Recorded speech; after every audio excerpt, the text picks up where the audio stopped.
श्रीगुरुभ्यो नमः। हरिः ओम्। गणञ्जयो गणपतिर्हैरम्बो धरणीधरः महागणपतिर्लक्षप्रदः क्षिप्रप्रसादनः अमोघसिद्धिरमितो मन्त्रश्चिन्तामणिर्निधिः सुमङ्गलो बीजमाशा पूरको वरदः शिवः काश्यपो नन्दनो वाचा सिद्धो ढुण्डिविनायकः मोदकैरेभिरत्रैकविंशत्या नामभिः पुमान् यस्तौति मद्गतमनामदाराधनतत्परः स्तुतो नाम सहस्रेण तेनाहं नात्र संशयः। नमो नमः सुरवरपूजिताङ्घ्रये नमो नमो निरुपममङ्गलात्मने नमो नमो विपुलपदैकसिद्धये नमो नमः करिकलभाननायते श्रीमहागणाधिपतये नमो नमः। आयुर्वेदस्वरूपं तं रोगसङ्कष्टनाशकम् आयुरारोग्यदातारं वन्दे श्रीगणनायकम्। श्रीगणनायकाय आयुर्वेदाय नमो नमः। नाभिमध्ये शरीरस्य विज्ञेयं सोममण्डलम् सोममण्डलमध्यस्थं विद्यात् तत् सूर्यमण्डलम् प्रदीपवच्चापि नृणाम् तस्य मध्ये हुताशनः श्रीहुताशनाय नमः। ओं नमो भगवते आयुर्वेदाय। ಕಾಲಾಗ್ನಿವೈಭವಂ ಎಂಬಂತಹ ಶೀರ್ಷಿಕೆಯಿಂದ ಮಾಡುತ್ತಿರುವಂತಹ ಈ ಸ್ವಾಧ್ಯಾಯನ ಮಹಾವಾಚಿಕ ಯಜ್ಞವು ಇಂದು ಪುರುಷೋತ್ತಮ ಮಾಸದ ಅಂತರ್ಗತವಾಗಿ 10ನೇ ದಿನಕ್ಕೆ ಪ್ರವೇಶವಾಗಿರುವಂತದ್ದು. ಈ ಜ್ಯೇಷ್ಠ ಮಾಸದಲ್ಲಿ ವಿಶೇಷವಾಗಿ ಅಧಿಕ ಮಾಸ ಬಂದಿರುವಂತಹ ಕಾರಣಕ್ಕೋಸ್ಕರ ಈ ಜ್ಯೇಷ್ಠ ಮಾಸದ ಶುಕ್ಲ ಪಕ್ಷದ ದಶಮಿಯಂದು ದಶಪಾಪಹರ ದಶಮಿ ಅಂತ ಶಾಸ್ತ್ರ ಉದ್ಘೋಷಿಸ್ತಾ ಇರುವಂತದ್ದು. ಇಂಥ ದಶಪಾಪಹರ ದಶಮಿಯ ವೈಭವವನ್ನು ಇಂದು ಕಾಲಾಗ್ನಿ ವೈಭವದ ಅಂತರ್ಭಾಗವಾಗಿ ಇಂದು ಜ್ಞಾನ ವಿಜ್ಞಾನವನ್ನು ನಾವು ಸಂಪಾದನೆ ಮಾಡೋದಕ್ಕೆ ಇಂದು ನಾವು ಸಮಾವೇಶ ಆಗಿರುವಂತದ್ದು. ಇದರ ವೈಶಿಷ್ಟ್ಯ ಇದರ ವೈಭವ ಏನು ಎಂಬಂತಹ ವಿಶೇಷ ಜ್ಞಾನ ವಿಜ್ಞಾನವನ್ನು ಇವತ್ತು ನಾವು ನೋಡುವಂತದ್ದೇ ನಮ್ಮ ಲಕ್ಷ್ಯ ಧ್ಯೇಯ ಅಂತ ಹೇಳುತ್ತಾ, ದಶಪಾಪಹರ ದಶಮಿ ಅಂತ ಹೇಳುವಾಗ ಈ ಒಂದು ಸಮಸ್ತ ಪದದಲ್ಲಿ ನಮಗೆ 3 ಪದಗಳು ಇರುವಂತದ್ದು. ಅದರಲ್ಲಿ ಮೊದಲನೆಯದು ದಶಪಾಪ, ಎರಡನೆಯದು ಹರ ಮತ್ತು ಮೂರನೆಯದು ದಶಮಿ ಅಂತ. ಈಗ ಮೊದಲನೆಯದಾಗಿ ದಶಪಾಪ ಅಂದರೆ ಏನು ಎಂಬಂತಹ ವಿಷಯದ ಬಗ್ಗೆ ಜ್ಞಾನವನ್ನು ಸಂಪಾದನೆ ಮಾಡೋಣ. ದಶಪಾಪಗಳು ಅಂದರೆ ಏನು ಅಂದರೆ, ನಮಗೆ ಆಯುರ್ವೇದ ಸಂಹಿತೆ ಆಗಿರುವಂತಹ ಅಷ್ಟಾಂಗ ಹೃದಯ ಮತ್ತು ಅಷ್ಟಾಂಗ ಸಂಗ್ರಹದಲ್ಲಿ ನಮಗೆ ದಿನಚರ್ಯ ಅಧ್ಯಾಯದಲ್ಲಿ ದಶಪಾಪಗಳು ಅಂದರೆ ಏನು ಎಂಬಂತಹದಕ್ಕೆ ಪ್ರಮಾಣ ಸಿಗುತ್ತದೆ. ಅಲ್ಲಿ ಹಿಂಸಾಸ್ತೇಯಾನ್ಯಥಾ ಕಾಮಂ ಪೈಶೂನ್ಯಂ ಪರುಷಾನೃತೆ ಸಂಭಿನ್ನಾಲಾಪ ವ್ಯಾಪಾದಂ ಅಭಿಧ್ಯಾಂ ದೃಗ್ವಿಪರ್ಯಯಾಂ ಪಾಪಂ ಕರ್ಮೇತಿ ದಶಧಾ ಕಾಯವಾನ್ ಮಾನಸೈಸ್ತ್ಯಜೇತ್ ಅಂತ ಹೇಳ್ತಾ ಇರುವಂತದ್ದು. ಅಂದ್ರೆ ಈ ಶ್ಲೋಕವನ್ನು ನಾವು ಗಮನಿಸಿದ್ದಲ್ಲಿ ಇಲ್ಲಿ ದಶಪಾಪಗಳನ್ನು 3 ಕರಣಗಳ ಮುಖಾಂತರ ನಾವು ಮಾಡುತ್ತೇವೆ ಅಂತ ಸ್ಪಷ್ಟವಾಗಿ ತಿಳಿಸ್ತಾ ಇದ್ದಾರೆ. ಕಾಯ ವಾಕ್ ಮನಸ್ಸು. ಈ ಕಾಯ ವಾಕ್ ಮತ್ತು ಮನಸ್ಸನ್ನು ತ್ರಿಕರಣಗಳು ಅಂತ ಶಾಸ್ತ್ರ ಹೇಳುವಂತದ್ದು. ಈ ಕಾಯ ಶರೀರದಿಂದ ಮಾಡುವಂತಹ ಪಾಪಗಳು ಯಾವುದೆಂದರೆ ಹಿಂಸಾ, ಅಂದರೆ ಪರಭೂತಗಳನ್ನು ಅತ್ಯಂತ ವಿಶೇಷವಾಗಿ ಪೀಡನೆ ಮಾಡುವಂತದ್ದನ್ನ ಹಿಂಸಾ ಅಂತ ಶಾಸ್ತ್ರ ಹೇಳುವಂತದ್ದು. ಅದಕ್ಕೆ ಇದು ಮೊದಲನೇ ಪಾಪ. ಎರಡನೆಯದು ಸ್ಥೇಯ. ಸ್ಥೇಯ ಅಂದರೆ ಚೋರ ಅಥವಾ ಕಳ್ಳತನ ಅಂತ ಅರ್ಥ. ಅಂದ್ರೆ ಪರದ್ರವ್ಯಗಳನ್ನು ಅಪಹರಣ ಮಾಡುವಂತದ್ದು ಶರೀರದಿಂದ ಮಾಡುವಂತಹ ಕಾರಣಕ್ಕೋಸ್ಕರ ಇದು ಎರಡನೆಯ ಪಾಪ ಅಂತ ಶಾಸ್ತ್ರ ಪರಿಗಣನೆ ಮಾಡುತ್ತಾ ಇರುವಂತದ್ದು. ಮತ್ತು ಮೂರನೆಯದು ಅನ್ಯಥಾ ಕಾಮಂ ಅಂತ ಶಾಸ್ತ್ರ ಹೇಳ್ತಾ ಇರುವಂತದ್ದು. ಅನ್ಯಥಾ ಕಾಮಂ ಅಂದರೆ,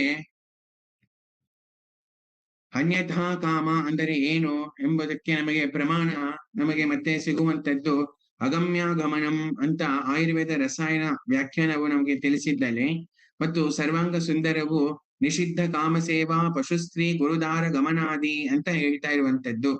ಅಂದರೆ ಇದರ ಅರ್ಥವೇನೆಂದರೆ ಅಗಮ್ಯ ಗಮನಂ ಅಂದರೆ ಎಲ್ಲಿ ಗಮನ ಮಾಡಬಾರದು, ಅಂದರೆ ವಿಶೇಷವಾಗಿ ಕಾಮಶಾಸ್ತ್ರದಲ್ಲಿ ನಮಗೆ ತಿಳಿಸುತ್ತದೆ ಏನು ಒಂದು ರಜಸ್ವಲೆಯ ಆಗಿರುವಂತಹ ಸ್ತ್ರೀಯರ ಜೊತೆ ಭೋಗ ಮಾಡುವಂತದ್ದನ್ನ ಅಗಮ್ಯ ಗಮನಂ ಅಂತ ಹೇಳುತ್ತೆ. ಅದನ್ನೇ ಅನ್ಯಥಾ ಕಾಮಃ ಅಂತ ಅದು ಹೇಳುವಂತದ್ದು. ಇದು ಮೂರನೆಯ ಶರೀರದಿಂದ ಮಾಡುವಂತಹ ಕಾಮ. ಅಷ್ಟೇ ಅಲ್ಲದೆ ವಿಶೇಷವಾಗಿ ಸಂಧ್ಯಾ ಸ್ವವ್ಯವಹಾರ ಸ್ತ್ರೀ ಸ್ವಪ್ನ ಅಧ್ಯಯನ ಚಿಂತನಂ ಅಂತ ಹೇಳುತ್ತೆ. ಅಂದರೆ ಸಂಧ್ಯಾ ಕಾಲದಲ್ಲಿ ಮತ್ತೆ ಗಮನ ಮಾಡಬಾರದು. ಅಂದ್ರೆ ಸಂಧ್ಯಾ ಕಾಲದಲ್ಲೂ ಮತ್ತೆ ಕಾಮ ಅಥವಾ ಮೈಥುನ ಅಥವಾ ವ್ಯವಹಾರಗಳನ್ನು ಮಾಡಬಾರದು ಅಂತ ಹೇಳ್ತಾ ಇದೆ. ಅಕಸ್ಮಾತ್ ಅದು ಮಾಡಿದ್ದಲ್ಲಿ ಅದು ಅನ್ಯಥಾ ಕಾಮಃ ಅಂತ ಅರ್ಥ. ಅದನ್ನೇ ಅಗಮ್ಯ ಗಮನಂ ಅಂತ ಆಯುರ್ವೇದ ರಸಾಯನ ಹೇಳ್ತಾ ಇರುವಂತದ್ದು. ಮತ್ತು ಸರ್ವಾಂಗ ಸುಂದರ ವ್ಯಾಖ್ಯಾನಕರ್ತ ಏನ್ ಹೇಳ್ತಾ ಇದ್ದಾನೆ ಅಂದ್ರೆ ನಿಷಿದ್ಧ ಕಾಮ ಸೇವಾ ಪಶು ಸ್ತ್ರೀ ಗುರುದಾರ ಗಮನಾದಿ ಅಂತ ಹೇಳ್ತಾ ಇರುವಂತದ್ದು. ಅಂದ್ರೆ ಅತ್ಯಂತ ಕಾಮವನ್ನು ಪಶುಗಳಲ್ಲಿ ತೋರಿಸುವಂತದ್ದು, ಪಶುಗಳಲ್ಲಿ ಮೈಥುನಾದಿಗಳನ್ನು ಮಾಡುವಂತದ್ದು ಮತ್ತು ಗುರುಪತ್ನಿಯ ಜೊತೆ ಮೈಥುನ ಮಾಡುವಂತದ್ದು ಇದೆಲ್ಲವೂ ಮತ್ತು ಅನ್ಯಥಾ ಕಾಮ ಅಂತ ಶಾಸ್ತ್ರ ಹೇಳ್ತಾ ಇರುವಂತದ್ದು.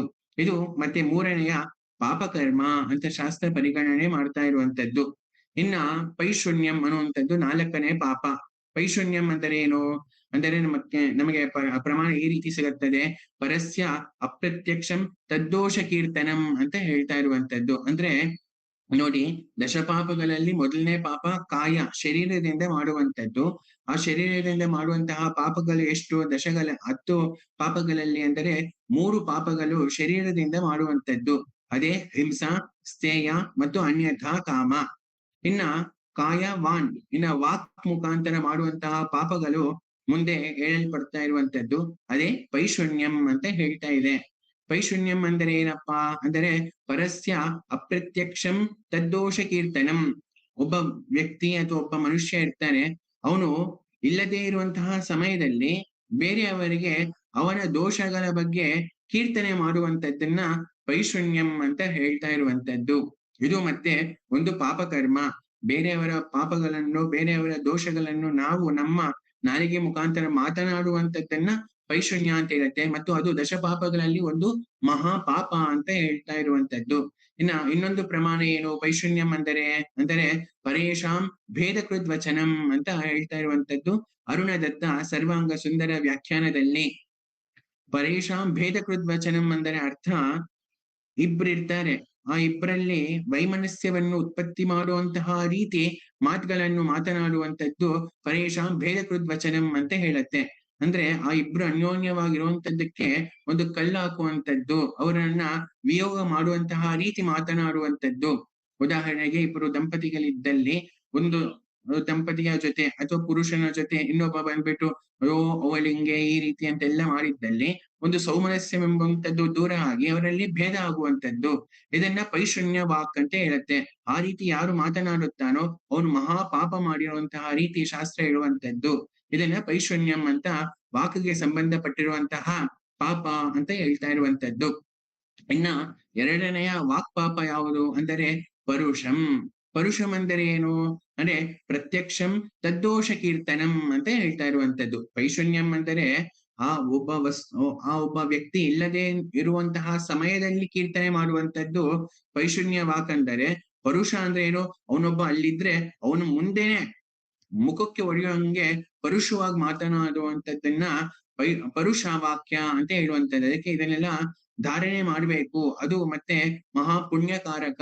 ಅದಕ್ಕೆ ವೇಗ ಧಾರಣೆಗಳಲ್ಲಿ ನಮಗೆ ಮೊದಲನೇ ಧಾರಣೆ ಮಾಡ್ಬೇಕಾಗಿರುವಂತದ್ದು ಏನು ಅಂದ್ರೆ ಪರುಷ ವಾಕ್ಯ. ಅದಕ್ಕೆ ಪರುಷಸ್ಯ ಅತಿಮಾತ್ರಸ್ಯ ಸೂಚಕಸ್ಯ ಅನೃತಸ್ಯ ಚ ವಾಕ್ಯಸ್ಯ ಅಕಾಲಯುಕ್ತಸ್ಯ ಧಾರಯೇದ್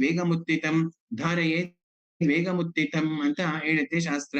ಆ ನಿಟ್ಟಿನಲ್ಲಿ ನಾವು ಗಮನಿಸಿದ್ದಲ್ಲಿ ಪ್ರತ್ಯಕ್ಷವಾಗಿ ಒಬ್ಬ ಮನುಷ್ಯನ ಮುಂದೆ ಎದುರುಗಡೆ ಡೈರೆಕ್ಟ್ ಆಗಿ ಅತ್ಯಂತ ಸೂಚಕವಾಗಿ ಅತ್ಯಂತ ಹಿಂಸೆ ಮಾಡುವ ರೀತಿ ಮಾತನಾಡುವಂತದ್ದನ್ನ ಪರುಷ ಅಂತ ಹೇಳುವಂತದ್ದು. ಇನ್ನ ಅರುಣದತ್ತ ಸರ್ವಾಂಗ ಸುಂದರದಲ್ಲಿ ಏನ್ ಹೇಳ್ತಾನೆ ಅಂದ್ರೆ ಅಮೃದು ವಚನಂ ಅಂದ್ರೆ ಮೃದುವಾಗಿ ಮಾತನಾಡುವಂತದ್ದು ಅತ್ಯಂತ ವಿಶೇಷವಾಗಿ ಬೇಕಾಗಿರುವಂತದ್ದು. ಮೃದುವಾಗಿ ಮಾತನಾಡದೇ ಇರುವಂತದ್ದು ಪರುಷ ವಾಕ್ಯ ಅಂತ ಹೇಳುತ್ತೆ. ಮತ್ತೆ ಅದು ಪಾಪಕರ್ಮಗಳಲ್ಲಿ ಮೊದಲನೇ ಪಾಪಕರ್ಮ, ಮಹಾ ಪಾಪಕರ್ಮ ಅಂತ ಹೇಳ್ತಾ ಇರುವಂತದ್ದು. ತಸ್ಮಾತ್ ಜಾಗೃತ.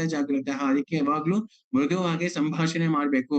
ಅದಕ್ಕೆ ಶ್ರೀರಾಮಚಂದ್ರನನ್ನು ಮೃದು ಸಂಭಾಷಣೆ ನಮಃ ಅಂತ ಒಂದು ಗುಣ ಒಂದು ಅಷ್ಟೋತ್ತರದಲ್ಲಿ ನಾವು ಹೇಳ್ತೀವಿ. ಆ ಶ್ರೀರಾಮಚಂದ್ರ ಯಾವ ರೀತಿ ಮಾತನಾಡ್ತಾ ಇದ್ದ ಅಂದ್ರೆ ಮೃದುವಾಗಿ ಸಂಭಾಷಣೆ ಮಾಡ್ತಾ ಇದ್ದಂತೆ. ಅದಕ್ಕೆ ದಿನಚರ್ಯದಲ್ಲಿ ಹೇಳ್ತೀವಿ ನಾವು ಸುಮುಖಃ ಅಂತ ಹೇಳ್ತಾ ಮತ್ತೆ ಮಿತವಾಗಿ ಮೃದುವಾಗಿ ಮಾತನಾಡಬೇಕು ಅಂತ ಇದೇ ವಾಗ್ಭಟ ತಿಳಿಸ್ತಾ ಹೋಗ್ತಾ ಇರುವಂತದ್ದು. ಒಟ್ಟು ಮೃದುವಾಗಿ ಮಾತನಾಡದೇ ಇರುವಂತದ್ದು ಪರುಷ ವಾಕ್ಯ, ಅದು ಮತ್ತೆ ದಶಪಾಪಗಳಲ್ಲಿ ಒಂದು ಅಂತ ಹೇಳುತ್ತಾ ಮತ್ತೆ ಮೂರನೇ ವಾಕ್ಗೆ ಸಂಬಂಧಪಟ್ಟಿರುವಂತಹ ಪಾಪ ಯಾವುದು ಅಂದ್ರೆ ಅನೃತಂ. ಅನೃತಂ ಅಂದ್ರೆ ಏನು? ಅಸತ್ಯಂ. ಸತ್ಯ ಮಾತನಾಡೋದೇ ಇರುವಂತದ್ದು ಒಂದು ಪಾಪಕರ್ಮ, ಅದು ವಾಕ್ಗೆ ಸಂಬಂಧಪಟ್ಟಿರುವಂತದ್ದು. ಅದಕ್ಕೆ ಅಸತ್ಯ ವಚನಂ ಅಂತ ಮತ್ತೆ ಸರ್ವಾಂಗ ಸುಂದರ ಕರ್ತನು ಹೇಳ್ತಾ ಇರುವಂತದ್ದು. ಇಷ್ಟಾದ ಮೇಲೆ ಮತ್ತೆ ಮುಂದಿನ ಪಾಪಕರ್ಮ ಯಾವುದು ಅಂದ್ರೆ ಸಂಭಿನ್ನಾಲಾಪಂ ಅಂತ ಹೇಳ್ತಾ ಇರುವಂತದ್ದು. ಸಂಭಿನ್ನಾಲಾಪಂ ಅಂದರೆ ಏನು? ಅಸತ್ ಪ್ರಲಾಪಃ ಅಂತ ಹೇಳ್ತಾ ಇದೆ ಆಯುರ್ವೇದ ರಸಾಯನ ಹೇಮಾದ್ರಿ ಆಚಾರ್ಯರು ಹೇಳ್ತಾ ಇರುವಂತದ್ದು ಏನಂತಾರೆ, ಅಸತ್ ಪ್ರಲಾಪಃ ಅಂದ್ರೆ ಒಂದು ಅಧಿಕರಣ ಅಂತಿರತ್ತೆ, ಒಂದು ಪ್ರಸಂಗ ಇರತ್ತೆ. ನಿನ್ನ ಹೆಸರೇನು ಅಂತ ಒಂದು ಪ್ರಶ್ನೆ ಕೇಳಿದ್ದಲ್ಲಿ, ಅದು ನಾನು ನಿಮಗೆ ಬೆಂಗಳೂರು ಮಹಾನಗರ ಗೊತ್ತಲ್ವಾ? ಆ ಬೆಂಗಳೂರು ಮಹಾನಗರದಲ್ಲಿ ಮಲ್ಲೇಶ್ವರಂ ಅಂತ ಒಂದು ಊರಿದೆ. ಅಲ್ಲಿಂದ 2 ಕಿಲೋಮೀಟರ್ ಈಚೆಗೆ ಈ ರೀತಿ ನಿನ್ನ ಹೆಸರೇನು ಅಂದ್ರೆ ಏನನ್ನು ಹೇಳ್ತಾ ಇರುವಂತದ್ದು ಇರತ್ತಲ್ವಾ?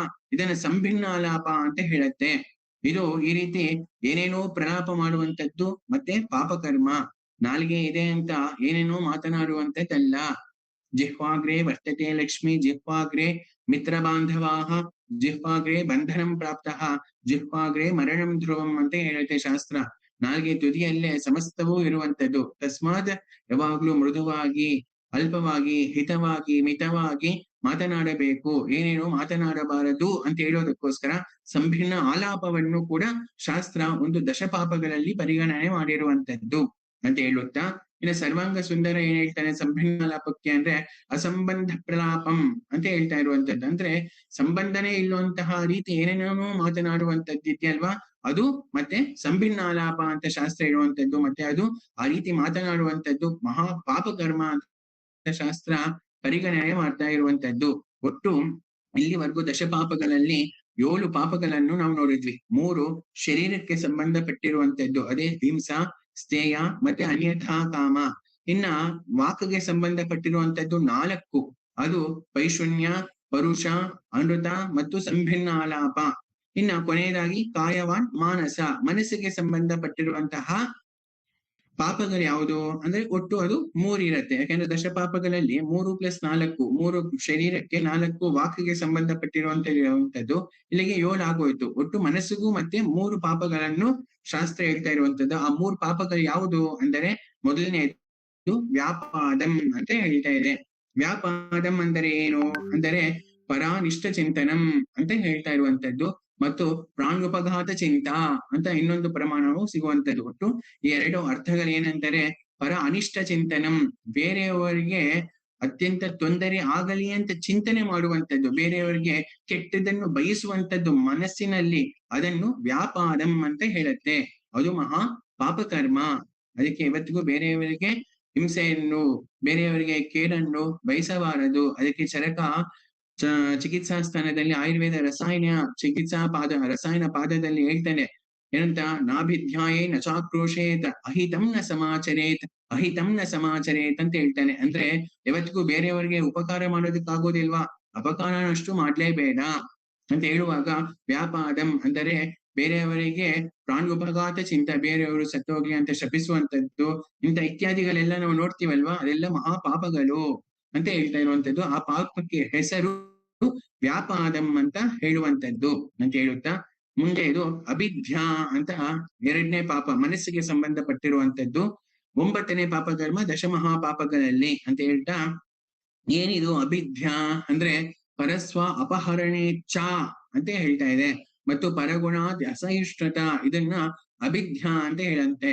ಅಂದ್ರೆ ಈ 2 ಅರ್ಥ ಏನಂದರೆ ಪರಸ್ವ ಅಪಹರಣ ಇಚ್ಛಾ, ಸ್ವ ಅಂದ್ರೆ ತನ್ನ ಸ್ವಂತ ಸೊತ್ತು ಅಂತ ಅರ್ಥ. ಪರಸ್ವ ಅಂದ್ರೆ ಬೇರೆಯವರ ಸೊತ್ತು, ಅದನ್ನ ಪರಸ್ವ ಅಂತ ಹೇಳುವಂತದ್ದು. ಅಪಹರಣ ಬೇರೆಯವರ ಸೊತ್ತನ್ನು ಅಪಹರಣ ಮಾಡುವಂತಹ ಒಂದು ಮನಸ್ಸಿನಲ್ಲಿ ಉತ್ಪತ್ತಿ ಆಗುವಂತಹ ಇಚ್ಛಾ, ಒಂದು ರಾಗ ಅಥವಾ ಒಂದು ಕಾಮ, ಅದನ್ನ ಅಭಿಧ್ಯಾ ಅಂತ ಹೇಳುತ್ತೆ. ಒಟ್ಟು ಬೇರೆಯವರ ವಸ್ತುವನ್ನು ಸ್ವೀಕಾರ ಮಾಡ್ಬೇಕು, ಬೇರೆಯವರ ವಸ್ತು ನನಗೆ ಸಿಗ್ಬೇಕು ಅನ್ನುವಂತಹ ಒಂದು ಅಭಿಲಾಷೆ ಏನಿದ್ಯೋ ಅದನ್ನ ಅಭಿಧ್ಯಾ ಅಂತ ಹೇಳುತ್ತೆ. ಅದೂನು ಪಾಪಕರ್ಮ. ಅದು ಪರಮಾತ್ಮ ಅವನಿಗೆ ಕೊಟ್ಟಿರೋ ಅಂತದ್ದು, ಅವನ ಹತ್ರ ಇರುವಂತದ್ದನ್ನ ನೋಡಿ ನಾವು ಖುಷಿ ಪಡ್ಬೇಕು. ಇಲ್ಲ ನನಗೂ ಬೇಕು ಅಂದ್ರೆ ಪರಮಾತ್ಮನಲ್ಲಿ ನಾವು ಆಶ್ರಯ ಪಡೆದು ಅವನಲ್ಲಿ ಪ್ರಾರ್ಥನೆಯನ್ನು ಸಲ್ಲಿಸಬೇಕೇ ಹೊರತು ಅದನ್ನ ನಾನು ಅಪಹರಣ ಮಾಡ್ಬೇಕು ಅನ್ನುವಂತಹ ಇಚ್ಛೆ ಮಾತ್ರ ಹೊಂದಬಾರದು. ಅವನನ್ನು ನೋಡಿ ಅವನ ಹತ್ರ ಇರುವಂತಹ ವಸ್ತು ನೋಡಿ ಅಪೇಕ್ಷೆ ಪಡುವಂತದ್ದು ತಪ್ಪಲ್ಲ, ಆದ್ರೆ ಅದನ್ನ ಅಪಹರಣ ಮಾಡುವಂತದ್ದು ಇದೆಯಲ್ವಾ ಅಲ್ಲಿ ಅದಕ್ಕೆ ಪರಸ್ವ ಅಪಹರಣ ಮಾಡುವಂತದ್ದು ತಪ್ಪು. ಸ್ವಂತ ಸೊತ್ತನ್ನು ಸಂಪಾದನೆ ಮಾಡುವಂತದ್ದು, ಪರಮಾತ್ಮನಲ್ಲಿ ಅದಕ್ಕೋಸ್ಕರ ಪ್ರಾರ್ಥನೆಯನ್ನು ಸಲ್ಲಿಸುವಂತದ್ದು, ಕಷ್ಟಪಟ್ಟು ದುಡಿದು ಸಂಪಾದನೆ ಮಾಡುವಂತದ್ದು ಎಲ್ಲ ಶಾಸ್ತ್ರ ಸಮ್ಮತವೇ. ಅರೆ ಬೇರೆಯವರ ಸ್ವಂತ ಸೊತ್ತನ್ನು ನಾನ್ ಅಪಹರಣ ಮಾಡುವಂತಹ ಒಂದು ಬುದ್ಧಿ ಏನಿದೆಯೋ ಅದು ಪಾಪಕರ್ಮ, ಅದು ಅಭಿಧ್ಯ ಅಂತ ಹೇಳ್ತಾ ಇರುವಂತದ್ದು. ಮತ್ತು ಸರ್ವಾಂಗ ಸುಂದರ ಇದಕ್ಕೆ ಅಭಿಧ್ಯ ಎಂದರೆ ಏನು ಅಂದ್ರೆ ಪರಗುಣ ದಸಹಿಷ್ಣುತ. ಬೇರೆಯವರ ಗುಣಗಳನ್ನು ನೋಡಿದ್ರೆ ಸಹಿಸೋದಕ್ಕೆ ಆಗೋದಿಲ್ಲ. ನಾವು ನೋಡ್ತೀವಿ ಎಷ್ಟೊಂದ್ ಜನ ಎಂತ ಮಹಾಕಂಠ, ಇಷ್ಟು ಮಹಾವಿದ್ಯಾವಂತ ಅಂತ ಹೇಳಿದ್ರೆ ಅವನ್ ವಿದ್ಯೆ ಗೊತ್ತಾ ಅಂತ ಈ ರೀತಿ ರಾಗ ಎಳೆಯೋದಕ್ಕೆ ಪ್ರಾರಂಭ ಮಾಡ್ತಾರೆ. ಅಂದ್ರೆ ಬೇರೆಯವ್ರ ಗುಣಗಳನ್ನ ಸಹಿಸೋದಕ್ಕೆ ಆಗೋದಿಲ್ಲ. ಅಂತ ಒಂದು ಸ್ವಭಾವ, ಅಂತ ಒಂದು ಪಾಪ ಚಿಂತನೆಯನ್ನು ಅಭಿಧ್ಯ ಅಂತ ಹೇಳ್ತಾ ಇರುವಂತದ್ದು ಶಾಸ್ತ್ರ. ಇಲ್ಲಿಗೆ 9 ಪಾಪಕರ್ಮಗಳು ನಾವು ನೋಡಿದ್ವಿ. ಇನ್ನು ಕೊನೆ ಪಾಪಕರ್ಮ ಏನಂದರೆ ದೃಗ್ವಿಪರ್ಯಯ. ಏನಿದು ದೃಗ್ವಿಪರ್ಯಯ ಅಂದ್ರೆ ಅವಾಗ ಶಾಸ್ತ್ರ ಹೇಳುತ್ತೆ ದೃಗ್ವಿಪರ್ಯಯ ಅಂದ್ರೆ ಶಾಸ್ತ್ರ ದೃಷ್ಟಿ ವೈಪರೀತ್ಯಂ ನಾಸ್ತಿಕತ್ವಾದಿ ಅಂತ ಹೇಳ್ತಾ ಇರುವಂತದ್ದು. ಅಂದ್ರೆ ನಾಸ್ತಿಕ್ಯ ಬುದ್ಧಿಯೇ ದೃಗ್ವಿಪರ್ಯಯ. ನಾಸ್ತಿಕ್ಯ ಬುದ್ಧಿ ಅಂದರೆ ಏನು ಅಂದ್ರೆ ದೇವರಿದ್ದಾನೆ ಅಂತ ಹೇಳುವಂತದ್ದು ಆಸ್ತಿಕ್ಯ ಬುದ್ಧಿ ಅಲ್ಲ. ವೇದ ಪ್ರಾಮಾಣ್ಯವನ್ನು ಒಪ್ಪಿಕೊಳ್ಳುವಂತದ್ದನ್ನ ಆಸ್ತಿಕ್ಯ ಬುದ್ಧಿ ಅಂತ ಹೇಳುತ್ತೆ. ಅಂದ್ರೆ ವೇದವನ್ನೇ ಒಪ್ಪಿಕೊಳ್ಳದೇ ಇರುವಂತಹ ಒಂದು ಬುದ್ಧಿ, ಆ ಒಂದು ಸತ್ವವನ್ನು ನಾಸ್ತಿಕ್ಯ ಅಂತ ಹೇಳುತ್ತೆ.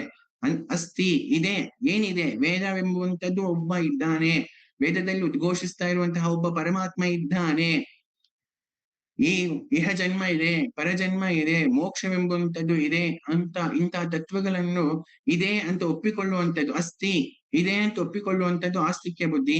ಇದೆಲ್ಲ ಏನೂ ಇಲ್ಲ, ಪರಮಾತ್ಮ ಇಲ್ಲ, ಪಾಪಗಳಿಲ್ಲ, ಪುಣ್ಯಗಳಿಲ್ಲ, ವೇದವೆಂಬುವಂಥದ್ದು ಇಲ್ಲ, ಇನ್ನು ಮೋಕ್ಷವೆಂಬುದು ಇಲ್ಲ, ಪರಜನ್ಮ ಇಲ್ಲ, ಪೂರ್ವಜನ್ಮ ಇಲ್ಲ ಅಂತ ಯಾವುದನ್ನು ಒಪ್ಪಿಕೊಳ್ಳದೇ ಇರುವಂತದ್ನ ಅಸ್ತಿತ್ವ, ಅದೇ ನಾಸ್ತಿಕ್ಯ ಬುದ್ಧಿ. ಈ ರೀತಿ ವೇದಗಳನ್ನು ವಿರುದ್ಧ ಮಾಡಿ ಮನಸ್ಸಿಗೆ ತನ್ನ ಸ್ವಂತ ಇಚ್ಛೆ, ಸ್ವೇಚ್ಛಾ ವಿಹಾರ ಅಂತ ಹೇಳ್ತೀವಲ್ಲ, ಅವನ ಮನಸ್ಸಿಗೆ ಹೆಂಗ್ ತೋಚತ್ತೋ ಆ ರೀತಿ ಜೀವನ ನಡೆಸುವಂತದ್ದನ್ನ ದೃಗ್ವಿಪರ್ಯಯ ಅಂತ ಹೇಳುತ್ತೆ. ಅದು ಮತ್ತೆ ಮಹಾ ಪಾಪಕರ್ಮ. ಅದಕ್ಕೆ ಚರಕ ಸುತಸ್ಥಾನ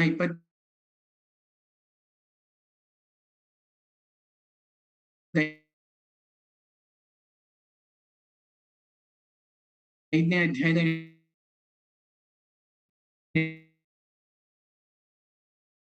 ಹೇಳ್ತಾನೆ, ಹೇಳಿ ನಾಸ್ತಿಕ್ಯೋ ವರ್ಜ್ಯಾನಾಂ ಅಂತ ಹೇಳ್ತಾನೆ.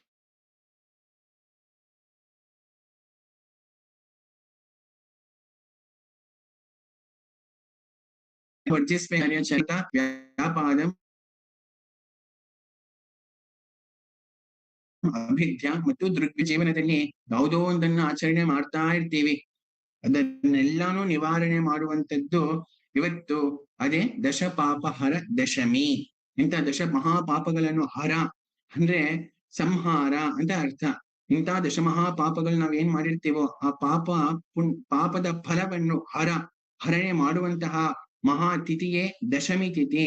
ಅದೇ ಪಾಪಹರ ದಶಮಿ ಅಂತ ಹೇಳ್ತಾ ಇರುವಂತದ್ದು ಶಾಸ್ತ್ರ. ಅದೇ ಇವತ್ತು ಅಂದ್ರೆ ಇವತ್ತು ವಿಶೇಷವಾಗಿ ಜ್ಯೇಷ್ಠ ಮಾಸ ಶುಕ್ಲ ಪಕ್ಷ ದಶಮಿಯನ್ನು ದಶಪಾಪಹರ ದಶಮಿ ಅಂತ ಹೇಳುವಂತದ್ದು. ಯಾರಪ್ಪ ಇದನ್ನ ನಿವಾರಣೆ ಮಾಡುವಂತದ್ದು ಅಂತ ಒಂದು ಪ್ರಶ್ನೆ ಆಗ್ಬೇಕು. ಅಂದ್ರೆ ಪರಮಾತ್ಮನೇ ಇದನ್ನ ನಿವಾರಣೆ ಮಾಡುವಂತದ್ದು. ಆ ಪರಮಾತ್ಮ ರೂಪದಲ್ಲಿ ಇದ್ದಾನೆ, ಸ್ತ್ರೀ ರೂಪದಲ್ಲೂ ಇರುವಂತದ್ದು. ಅದರಲ್ಲೂ ವಿಶೇಷವಾಗಿ ಇವತ್ತಿನ ದಿನ ಅದನ್ನ ನಿವಾರಣೆ ಮಾಡುವಂತದ್ದು ಯಾರು ಅಂದ್ರೆ ಆ ಜಗದಂಬ ಸ್ವರೂಪೆ. ಆ ಜಗದಂಬ ಸ್ವರೂಪೆ ಯಾರು ಅಂದ್ರೆ ಜಗದಂಬ ಗಂಗಾದೇವಿ. ಯಾವ ರೀತಿ ಗಂಗಾದೇವಿ ನಮ್ಮ ಸಮಸ್ತ ಪಾಪಗಳನ್ನು ತೊಳಿತಾಲೋ, ಅದನ್ನೆಲ್ಲ ಹರಣೆ ಮಾಡ್ತಾಳೋ, ಅದಕ್ಕೆ ಇಂತಹ ದಶಮಹಾ ಪಾಪಗಳನ್ನು ಹರಣೆ ಮಾಡುವಂತ ಯಾರು ಅಂದ್ರೆ ಗಂಗಾದೇವಿ. ಅದಕ್ಕೆ ಇವತ್ತು ವಿಶೇಷವಾಗಿ ಜ್ಯೇಷ್ಠ ಮಾಸದ ಶುಕ್ಲ ಪಕ್ಷದ ದಶಮಿಯಂದು ಗಂಗಾ ಜಯಂತಿ ಅಥವಾ ಭಾಗೀರಥಿ ಜಯಂತಿ ಅಂತ ಶಾಸ್ತ್ರ ವರಾಹ ಪುರಾಣ ಹೇಳ್ತಾ ಇರುವಂತದ್ದು. ಇವತ್ತಿನ ದಿನ ವಿಶೇಷ ಏನಂದರೆ ನೋಡಿ, ಅಲ್ಲಿ ಪ್ರಮಾಣ ನಮಗೆ ಸಿಗುವಂತದ್ದು ಜ್ಯೇಷ್ಠೆ ಮಾಸಿ ಕ್ಷಿತಿಸುತ ದಿನೇ ಶುಕ್ಲ ಪಕ್ಷೇ ದಶಮ್ಯಾಂ ಹಸ್ತೆ ಶೈಲಾ ನಿರಗಮರಿಯಂ ಜಾಹ್ನವಿ ಮರ್ತ್ಯಲೋಕಂ ಪಾಪಾನ್ಯಸ್ಯಂ ಹರತಿ ಚತಿತೌ ಸಾ ದಶೇತ್ಯಾಹುರಾರ್ಯಾಹ ಪುಣ್ಯಂ ದದ್ಯಾದ್ ಅಪಿ ಶತಗುಣಂ ವಾಜಿಮೇಧಾಯುತಸ್ಯ ವಾಜಿಮೇಧಾಯುತಸ್ಯ ಅಂತ ನಮ್ಗೆ ಶ್ಲೋಕ. ಅಂದ್ರೆ ಜ್ಯೇಷ್ಠ ಮಾಸದಂದು ಕ್ಷಿತಿ ಸುತ ದಿನೇ, ಕ್ಷಿತಿ ಅಂದ್ರೆ ಭೂಮಿ, ಸುತ ಅಂದ್ರೆ ಮಗ, ಭೂಮಿಯ ಮಗ ಯಾರು? ಕುಜ ಅಥವಾ ಮಂಗಲ. ಅದಕ್ಕೆ ಜ್ಯೇಷ್ಠ ಮಾಸದಲ್ಲಿ ಕ್ಷಿತಿಸುತ ದಿನೇ ಅಂದ್ರೆ ಮಂಗಳವಾರದಂದು ಅಥವಾ ಭೌಮವಾಸರದಂದು ಶುಕ್ಲ ಪಕ್ಷದಲ್ಲಿ ದಶಮ್ಯಾಂ ಅಂದ್ರೆ ದಶಮಿಯ ತಿಥಿಯಂದು ಹಸ್ತ ನಕ್ಷತ್ರದಲ್ಲಿ, ಅದಕ್ಕೆ ಹಸ್ತೆ ಶೈಲಾ ನಿರಗಮದಿಯಂ ಜಾಹ್ನವಿ ಮರ್ತ್ಯಲೋಕಂ, ಅಮ್ಮ ಆಕಾಶ ಗಂಗೆ ಇವತ್ತು ಮರ್ತ್ಯಲೋಕಕ್ಕೆ, ಭೂಮಿಗೆ, ಮರ್ತ್ಯಲೋಕ ಅಂದ್ರೆ ಎಲ್ಲಿ ಮೃತ್ಯು ಹೊಂದತ್ತೋ, ಎಲ್ಲರೂ ಯಾರ್ಯಾರು ಇಲ್ಲಿ ಉತ್ಪತ್ತಿ ಆಗ್ತಾರೋ ಅವರೆಲ್ಲ ಮೃತ್ಯುವನ್ನು ಹೊಂದುತ್ತಾರೋ ಅದನ್ನ ಮರ್ತ್ಯಲೋಕ ಅಂತ ಹೇಳ್ತೇವೆ. ಅಂತ ಅಮ್ಮ ಜಗದಂಬೆ ಸ್ವರ್ಗದಿಂದ ಇವತ್ತು ಮರ್ತ್ಯಲೋಕಕ್ಕೆ ಬಂದಿರುವಂತಹ ದಿನ ಆಗಿರುವಂತದ್ದು. ಅದಕ್ಕೆ ಇವತ್ತು ಮರ್ತ್ಯಲೋಕದಲ್ಲಿ ಗಂಗಾದೇವಿ ಅವತರಣ ಆಗಿರೋದಕ್ಕೋಸ್ಕರ ಆ ಗಂಗಾದೇವಿಯ ಜನ್ಮದಿನ ಅಂತ ಶಾಸ್ತ್ರ ಉದ್ಘೋಷಿಸ್ತಾ ಇರುವಂತದ್ದು. ಇವತ್ತು ಆ ಅಮ್ಮನ ಚಿಂತನೆ ಮಾಡುವಂತದ್ದಾಗಲಿ, ಅಮ್ಮನನ್ನು ಸ್ಮರಣೆ ಮಾಡುವಂತದ್ದಾಗಲಿ, ಅಮ್ಮನನ್ನು ಪೂಜೆ ಮಾಡುವಂತದ್ದಾಗಲಿ ಏನ್ ಮಾಡುತ್ತೆ ಅಂದ್ರೆ ಪಾಪಾನ್ ಯಸ್ಯಾಂ ಹರತಿ ಚತತೌ ಸಾ ದಶೇತ್ಯಾಹುರಾರ್ಯಾಹ ದಶ ಇತಿ ಆಹುರಾರ್ಯಾಹ. ಆರ್ಯ ಅಂದ್ರೆ ಅತ್ಯಂತ ಪಂಡಿತರು. ಏನು ಪಾಪಗಳು ದಶ ರೂಪದಲ್ಲಿ ಇದೆ ಅಂತ ಹೇಳ್ತಾರೋ ಆ ಎಲ್ಲಾ ದಶಮಹಾ ಪಾಪಗಳನ್ನು ಹರತಿ ಚ ತಿಥೌ ಹರಣೆ ಮಾಡ್ತಾಳೆ ಯಾವತ್ತು? ಈ ತಿಥಿಯಂದು. ಈ ತಿಥಿ ಅಂದರೆ ಜ್ಯೇಷ್ಠ ಮಾಸದ ಶುಕ್ಲ ಪಕ್ಷದ ದಶಮಿ ತಿಥಿಯಂದು.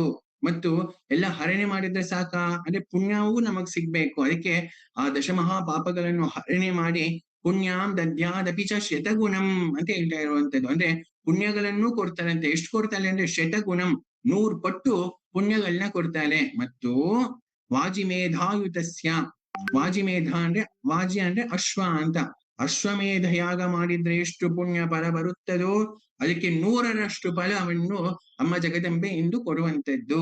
ಅದಕ್ಕೆ ಇವತ್ತು ವಿಶೇಷವಾಗಿ ಅಮ್ಮನನ್ನು ಆರಾಧನೆ ಮಾಡಬೇಕು ಅಂತ ಶಾಸ್ತ್ರ ಉದ್ಘೋಷಿಸ್ತಾ ಇರುವಂತದ್ದು. ಇವತ್ತು ಇನ್ನೊಂದು ವಿಶೇಷ ಏನು ಅಂದರೆ ನೋಡಿ, ಪ್ರತಿ ವರ್ಷನೂ ಜ್ಯೇಷ್ಠ ಮಾಸ ಬರುತ್ತೆ, ಶುಕ್ಲ ಪಕ್ಷ ಬರುತ್ತೆ, ದಶಮಿ ಬರುತ್ತೆ.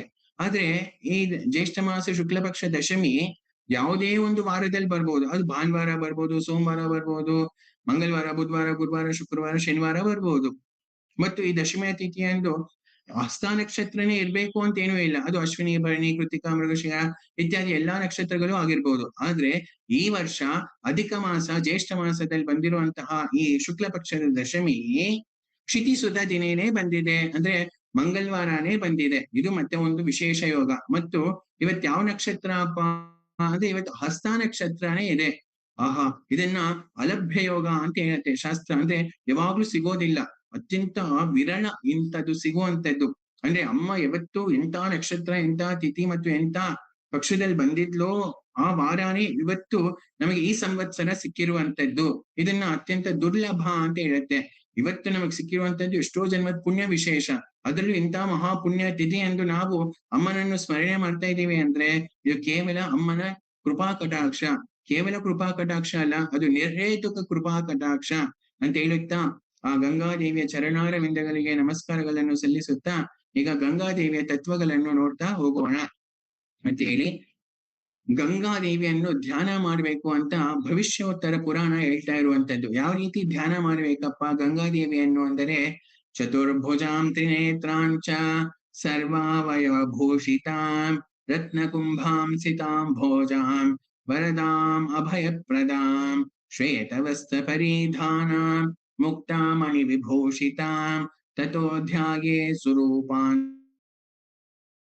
ಚ ಚಂದ್ರಾಯುತ ಸಮಪ್ರಭಾಂ ಚಾಮರೈರ್ವಿಜ್ಯಮಾನಾಂ ಚ ಶ್ವೇತಛತ್ರೋಪಶೋಭಿತಾಂ ಸುಪ್ರಸನ್ನಾಂ ಸುವದನಾಂ ಕರುಣಾರ್ಧ ನಿಜಾಂತರಾಂ ಸುಧಾ ಪ್ಲಾವಿತ ಭೂಪೃಷ್ಟಾಂ ಆರ್ಧಗಂಧಾನುಲೇಪನಾಂ ತ್ರೈಲೋಕ್ಯನಮಿತಾಂ ಗಂಗಾಂ ದೇವಾದಿವಿರವಿಷ್ಟುತಾಂ ದಿವ್ಯ ರೂಪಾ ವಿಭೂಷಾಂಚ ದಿವ್ಯಮಾಲ್ಯಾನುಲೇಪನಾಂ ಅಂತ ಈ ರೀತಿ ಗಂಗೆಯನ್ನು ಧ್ಯಾನ ಮಾಡ್ಬೇಕು ಅಂತ ನಮ್ಗೆ ವೇದವ್ಯಾಸರು ಭವಿಷ್ಯೋತ್ತರ ಪುರಾಣದಲ್ಲಿ ತಿಳಿಸ್ತಾ ಇರುವಂತದ್ದು. ಇದರ ಅರ್ಥ ಏನು ಅಂದರೆ, ಗಂಗಾದೇವಿ ಚತುರ್ಭುಜರಾಗಿದ್ದಾಳೆ. ಆ 4 ಭುಜಗಳಲ್ಲಿ ಏನೇನ್ ಇಟ್ಕೊಂಡಿದ್ದಾರೆ ಅಂದ್ರೆ, ಒಂದು ಕೈಯಲ್ಲಿ ರತ್ನಕುಂಭಾಂ, ಇನ್ನೊಂದು ಕೈಯಲ್ಲಿ ಸಿತಾಂಭೋಜಾಂ ಶ್ವೇತ ಪದ್ಮವನ್ನು ಒಂದು ಕೈಯಲ್ಲಿ ರತ್ನಕುಂಭ, ಅದರಲ್ಲಿ ಅಮೃತವನ್ನು ಇಟ್ಕೊಂಡಿದ್ದಾರೆ. ಇನ್ನು 2 ಕೈಗಳು ವರದ ಮುದ್ರೆಯನ್ನು, ಇನ್ನೊಂದು ಅಭಯ ಮುದ್ರೆಯನ್ನು ಹಿಡಿದುಕೊಂಡಿದ್ದಾಳೆ. ಮತ್ತೆ ಅಮ್ಮಗೆ ಎಷ್ಟು ಕಣ್ಣುಗಳಿದೆ ಅಂದ್ರೆ ತ್ರಿನೇತ್ರಾಂಚ, 3 ಕಣ್ಣುಗಳು ಇರುವಂತದ್ದು. ಮತ್ತು ಸರ್ವಾವಯವ ಭೂಷಿತ, ಅಮ್ಮಂಗೆ ಯಾವುದೋ ಒಂದು ಅವಯವ ಇಲ್ಲ ಅಂತಲ್ಲ, ಎಲ್ಲಾ ಅವಯವಗಳು ಇರುವಂತದ್ದು. ಮತ್ತೆ ಎಲ್ಲಾ ಅವಯವಗಳು ಅತ್ಯಂತ ಭೂಷಿತಲಾಗಿರುವಂತದ್ದು. ಮತ್ತೆ ಅಮ್ಮ ಯಾವ ವಸ್ತ್ರ ಧಾರಣೆ ಮಾಡಿದ್ದಾಳೆ ಅಂತ ನಾವು ಧ್ಯಾನಿಸ್ಬೇಕು ಅಂದ್ರೆ ಶ್ವೇತವಸ್ತ್ರ ಪರಿಧಾನ, ಬಿಳಿ ವಸ್ತ್ರವನ್ನ ಧಾರಣೆ ಮಾಡಿದ್ದಾಳೆ. ಮುಕ್ತ ಮಣಿ ವಿಭೂಷಿತ, ಮತ್ತೆ ಮುಕ್ತ ಅಂದ್ರೆ ನಮಗೆ ವಿಶೇಷವಾಗಿ ಗೊತ್ತಿರುವಂತದ್ದು ಬಿಳಿ ಮುತ್ತು, ಆ ಮುತ್ತನ್ನ ಧಾರಣೆ ಮಾಡಿರುವಂತದ್ದು. ಮುಕ್ತ ಮಣಿ ವಿಭೂಷಿತ ತಥೋಧ್ಯಾಯೇ ಸುರೂಪಾಂಚ ಚಂದ್ರಾಯುತ ಸಮಪ್ರಭಾ. ಮತ್ತೆ ಅಮ್ಮ ಯಾವ ರೀತಿ ಕಂಗೊಲಿಸ್ತಾ ಇದ್ದಾರೆ ಅಂದ್ರೆ ಆ ಶರದ್ ಜ್ಯೋತ್ಸ್ನ ಹೆಂಗೆ ಇರ್ತಾನೋ ಅಷ್ಟು ಬೆಳ್ಳಗೆ ಅಮ್ಮ ಇರುವಂತದ್ದು. ಅದಕ್ಕೆ ಸಮಪ್ರಭಾಂ ಅಂದ್ರೆ ಕೇವಲ ಒಂದೇ ಒಂದು ಚಂದ್ರ ಅಲ್ಲ, ಆಯುತ ಅಂದ್ರೆ ಸಹಸ್ರ ಲಕ್ಷ ಕೋಟಿ ಚಂದ್ರರು ಒಮ್ಮೆ ಪ್ರಕಾಶಿಸಿದ್ರೆ ಯಾವ ರೀತಿ ಕಾಣಿಸುತ್ತೋ ಆ ರೀತಿ ಅಮ್ಮ ಕಾಣಿಸ್ತಾ ಇರುವಂತದ್ದು ಅಂತ ಚಂದ್ರ ಆಯುತ ಸಮಪ್ರಭಾಂ ಅಂತ ಹೇಳ್ತಾ ಇರುವಂತದ್ದು. ಚಾಮರೇರ್ವಿಜ್ಯಮಾನಾಂಚ ಶ್ವೇತ ಛತ್ರೋಪಶೋಭಿತಾಂ. ಇನ್ನು ಅಮ್ಮನನ್ನು ಎಲ್ಲರೂ ಸೇವನೆ ಮಾಡ್ತಾ ಇರ್ತಾರೆ. ಯಾವ್ದ್ರಲ್ಲಿ ಸೇವನೆ ಮಾಡ್ತಾರೆ ಅಂದ್ರೆ ಶ್ವೇತ ಅಂದ್ರೆ ಎಲ್ಲವೂ ಬೆಳ್ಳಗಿರುವಂತದ್ದು, ಎಲ್ಲವೂ ಅಮ್ಮನಿಗೆ ವಿಶೇಷ. ಅದಕ್ಕೆ ಶ್ವೇತ ಚಾಮರ, ಶ್ವೇತ ವೀಜನ ಮತ್ತು ಶ್ವೇತ ಛತ್ರ ಇಷ್ಟನ್ನು ಅಮ್ಮನಿಗೆ ಸೇವೆ ಮಾಡ್ತಾ ಇರ್ತಾರೆ ಎಲ್ಲ ದೇವತೆಗಳು. ಸುಪ್ರಸನ್ನಾಂ ಸುವದನಾಂ, ಅಮ್ಮ ಯಾವಾಗ್ಲೂ ನಗ್ನಗ್ತಾ ಇರ್ತಾರೆ. ಸುವದನಾಂ ಸುಪ್ರಸನ್ನಾಂ ಕರುಣಾರ್ಧ ನಿಜಾಂತರ. ಮತ್ತೆ ಅಮ್ಮನ ಮನಸ್ಸೆಂಗಿದೆ ಅಂದ್ರೆ ಪರಮ ಕಾರುಣ್ಯ ಮೂರ್ತಿ. ಅದು ವಿಶೇಷವಾಗಿ ಕರುಣೆ ಅನ್ನುವಂಥದ್ದು ಉತ್ಕೃಷ್ಟವಾಗಿ ಪ್ರಫುಲ್ಲವಾಗಿ ಇರುವಂತದ್ದು ಜಗದಂಬೆ ಗಂಗಾದೇವಿಗೆ. ಸುಧಾ ಪ್ಲಾವಿತ ಭೂಪೃಷ್ಟ ಆರ್ಧಗಂಧಾನುಲೇಪನಾಂ. ಮತ್ತು ಅಮ್ಮ ಶ್ವೇತ ಚಂದನವನ್ನೇ ಇಡೀ ಶರೀರಕ್ಕೆ ಲೇಪನವಾಗಿ ಪ್ರಯೋಗ ಮಾಡಿಕೊಂಡಿರುವಂತವಳು. ತ್ರೈಲೋಕ್ಯ ನಮಿತಾಂ ಗಂಗಾಂ, ಇಂತಹ ಗಂಗಾದೇವಿಯನ್ನು 3 ಲೋಕದ ದೇವತೆಗಳು, ಮನುಷ್ಯರು, ದೇವತೆಗಳು, ಕಿಂಪುರುಷರು, ಗಂಧರ್ವರು, ಅಪ್ಸರರು, ರಾಕ್ಷಸರು ಪ್ರತಿಯೊಬ್ಬರು ನಮಸ್ಕಾರ ಮಾಡ್ತಾ ಇರುವಂತದ್ದು. ದೇವಾದಿಭಿರಭಿ ಶ್ರುತಾಂ ಅಂತ ಹೇಳ್ತಾ ಇರುವಂತದ್ದು. ಇಂತಹ ದೇವಿಯನ್ನು ನಾವು ಧ್ಯಾನ ಮಾಡ್ಬೇಕು ಅಂತ ವ್ಯಾಸರು ಭವಿಷ್ಯೋತ್ತರ ಪುರಾಣದಲ್ಲಿ ಹೇಳ್ತಾ ಇರುವಂತದ್ದು. ಈ ರೀತಿ ಅಮ್ಮನಿಗೆ ಧ್ಯಾನವನ್ನು ಮಾಡುತ್ತಾ ಅಮ್ಮನಿಗೆ ಮತ್ತೆ ಮನಸ್ಸಿನ ಮುಖಾಂತರ ನಮಸ್ಕಾರಗಳನ್ನು ಸಲ್ಲಿಸುತ್ತಾ, ಯಾಕೆಂದರೆ ಧ್ಯಾನವೆಂಬುವಂತಹ ಕ್ರಿಯೆ ಮನಸ್ಸಿಗೆ ಸಂಬಂಧಪಟ್ಟಿರುವಂತದ್ದು. ನಮಗೆ ಸನಾತನ ಧರ್ಮದಲ್ಲಿ 3 ಪ್ರಕರಣಗಳಿರುತ್ತೆ. ಮೊದಲನೆಯದು ಧ್ಯಾನ, ಎರಡನೆಯದು ಸ್ತೋತ್ರ ಮತ್ತು ಮೂರನೆಯದು ನಮಸ್ಕಾರ. ಧ್ಯಾನ ಯಾವುದಕ್ಕೆ ಅಂದರೆ ಮನಸ್ಸಿಗೆ. ಅಮ್ಮ ಶ್ವೇತವಸ್ತ್ರದಿಂದ ಇದ್ದಾರೆ, ಚತುರ್ಭುಜನಾಗಿದ್ದಾರೆ, 3 ಕಣ್ಣುಗಳಿರುವಂತದ್ದು. ಇದೆಲ್ಲ ಮನಸ್ಸಿನಲ್ಲಿ ಧ್ಯಾನ ಮಾಡುವಂತದ್ದು. ಈ ಮನಸ್ಸಿನಲ್ಲಿ ಧ್ಯಾನ ಮಾಡುವಂತಹ ಮುಖಾಂತರ ಮಾನಸಿಕ ಪಾಪಗಳು ಏನೇನ್ ನಾವು ನೋಡಿದ್ವೋ ಅದೆಲ್ಲವೂ ನಿವಾರಣೆ ಆಗತ್ತೆ, ಅದೆಲ್ಲವೂ ಹರಣೆ ಆಗತ್ತೆ. ಇನ್ನ ವಾಕ್ ಮುಖಾಂತರ ಸ್ತೋತ್ರಗಳನ್ನು ಮಾಡುವ ಮುಖಾಂತರ ವಾಚಿಕ ಪಾಪಗಳಿರತ್ತಲ್ವಾ, ಆ ವಾಚಿಕ ಪಾಪಗಳೆಲ್ಲ ಹರಣೆ ಆಗತ್ತೆ. ಇನ್ನ ಶರೀರದ ಮುಖಾಂತರ ಅಥವಾ ಕಾಯದ ಮುಖಾಂತರ ನಮಸ್ಕಾರಗಳನ್ನು ಮಾಡುವಂತಹ ಮುಖಾಂತರ ಶಾರೀರಿಕ ಪಾಪಗಳು ನಾವೇನ್ ಮಾಡ್ತೀವೋ ಹಿಂಸಾಸ್ತೆಯ ಅನ್ಯಥಾ ಕಾಮಗಳು ಅದೆಲ್ಲವೂ ಹರಣೆ ಆಗತ್ತೆ. ಅದಕ್ಕೋಸ್ಕರವೇ ನಮ್ಮ ಸನಾತನ ಧರ್ಮದಲ್ಲಿ ಈ ತ್ರಿಕರಣಗಳಿಂದ ನಾವು ಮಾಡುವಂತಹ ಸಮಸ್ತ ಪಾಪಕರ್ಮಗಳನ್ನು ನಿವಾರಣೆ ಮಾಡಿಕೊಳ್ಳೋದಕ್ಕೋಸ್ಕರ ಧ್ಯಾನ, ಸ್ತೋತ್ರ, ನಮಸ್ಕಾರ ಅಂತ 3 ಪ್ರಕರಣಗಳನ್ನು ಕೊಟ್ಟಿರುವಂತದ್ದು ಅಂತ ಹೇಳುತ್ತಾ ಅಮ್ಮನ ಧ್ಯಾನ ಮಾಡಿದ್ವಿ, ಅಮ್ಮನನ್ನು ಸ್ತೋತ್ರ ಮಾಡಿದ್ವಿ, ಅಮ್ಮನಿಗೆ ನಮಸ್ಕಾರಗಳನ್ನು ಮಾಡ್ತಾ ಇದೀವಿ. ಇದು ದಶಪಾಪ ಹರ ದಶಮಿ ಮಾಡ್ತಾ ಇರುವಂತದ್ದು ಜಗದಂಬೆ ಗಂಗಾದೇವಿ ಅಂತ ಹೇಳುತ್ತಾ ಮುಂದಿನ ಪ್ರಮಾಣಗಳನ್ನು ಸ್ವೀಕಾರ ಮಾಡೋಣ. ಗಂಗಾ ಮಾಹಾತ್ಮ್ಯ ಶ್ರವಣ ಪಠನ ಫಲಂ ಅಂತ ಇದರ ಪೀಠಿಕೆ. ಏನಿದ್ರ ಅರ್ಥ ಅಂದ್ರೆ ಗಂಗಾದೇವಿಯ ಬಗ್ಗೆ ಕೇಳಿಸಿಕೊಂಡ್ರೆ ಏನಾಗತ್ತೆ, ಗಂಗಾದೇವಿಯ ಬಗ್ಗೆ ಓದಿದ್ರೆ ಏನಾಗತ್ತೆ, ಅದಕ್ಕೆ ಶಾಸ್ತ್ರ ಹೇಳ್ತಾ ಇದೆ. ಅದರಲ್ಲೂ ಮತ್ತೆ ವಿಶೇಷವಾಗಿ ಭವಿಷ್ಯೋತ್ತರ ಪುರಾಣ ಹೇಳ್ತಾ ಇದೆ, ಮಾಹಾತ್ಮ್ಯಂ ಏಚ ಗಂಗಾಯಾಹ ಶೃಣ್ವಂತಿ ಚ ಪಠಂತಿ ಚ ತೇ ಅಪ್ಯಸಂಖ್ಯೈರ್ ಮಹಾಪಾಪೈರ್ ಮುಚ್ಯತೆ ನಾಥ ಸಂಶಯ ಮುಚ್ಚಂತೆ ನಾಥ ಸಂಶಯ ಅಂತ ಹೇಳ್ತಾ ಇರುವಂತದ್ದು ವೇದವ್ಯಾಸರು. ಅಂದ್ರೆ ಯಾರು ಗಂಗಾದೇವಿಯ ಮಾಹಾತ್ಮ್ಯವನ್ನು ಶೃಣ್ವಂತಿ ಕೇಳಿಸಿಕೊಳ್ಳುತ್ತಾರೋ, ಶ್ರವಣ ಮಾಡ್ತಾರೋ, ಪಠಂತಿ ಮಾತನಾಡುತ್ತಾರೋ, ಓದುತ್ತಾರೋ, ಅವರು ತೇ ಅಪಿ ಅಸಂಖ್ಯೈರ್ ಮಹಾಪಾಪೈರ್, ಇಷ್ಟು ಮಹಾಪಾಪಗಳು ಮಾಡಿದ್ರು. ಕೇವಲ ನೋಡಿ ದಶ ಮಹಾಪಾಪ ಅಂತ ಹೇಳಿರುವಂತದ್ದು, ಇಲ್ಲಿ ಹೇಳ್ತಾ ಇರುವಂತದ್ದೇನು, ಅಸಂಖ್ಯೈರ್ ಮಹಾಪಾಪೆ ಅಂದ್ರೆ ಈ ದಶ ಮಹಾಪಾಪಗಳೇ ಎಷ್ಟೊಂದ್ ಸತಿ, ಎಷ್ಟು ಸತಿ ಮಾಡಿದೀವಿ ಅಂದ್ರೆ ಗೊತ್ತಿಲ್ಲ, ಅಷ್ಟು ಸತಿ ಮಾಡಿರ್ತೀವಲ್ವಾ, ಅದನ್ನು ಕೂಡ ಅಮ್ಮ ನಿವಾರಣೆ ಮಾಡ್ತಾಳೆ. ಅದಕ್ಕೆ ಮುಚ್ಚಂತೆ ನಾತ್ರ ಸಂಶಯ, ಇದ್ರಲ್ಲಿ ಸಂಶಯವೆಂಬುವಂಥದ್ದು ಬೇಡ.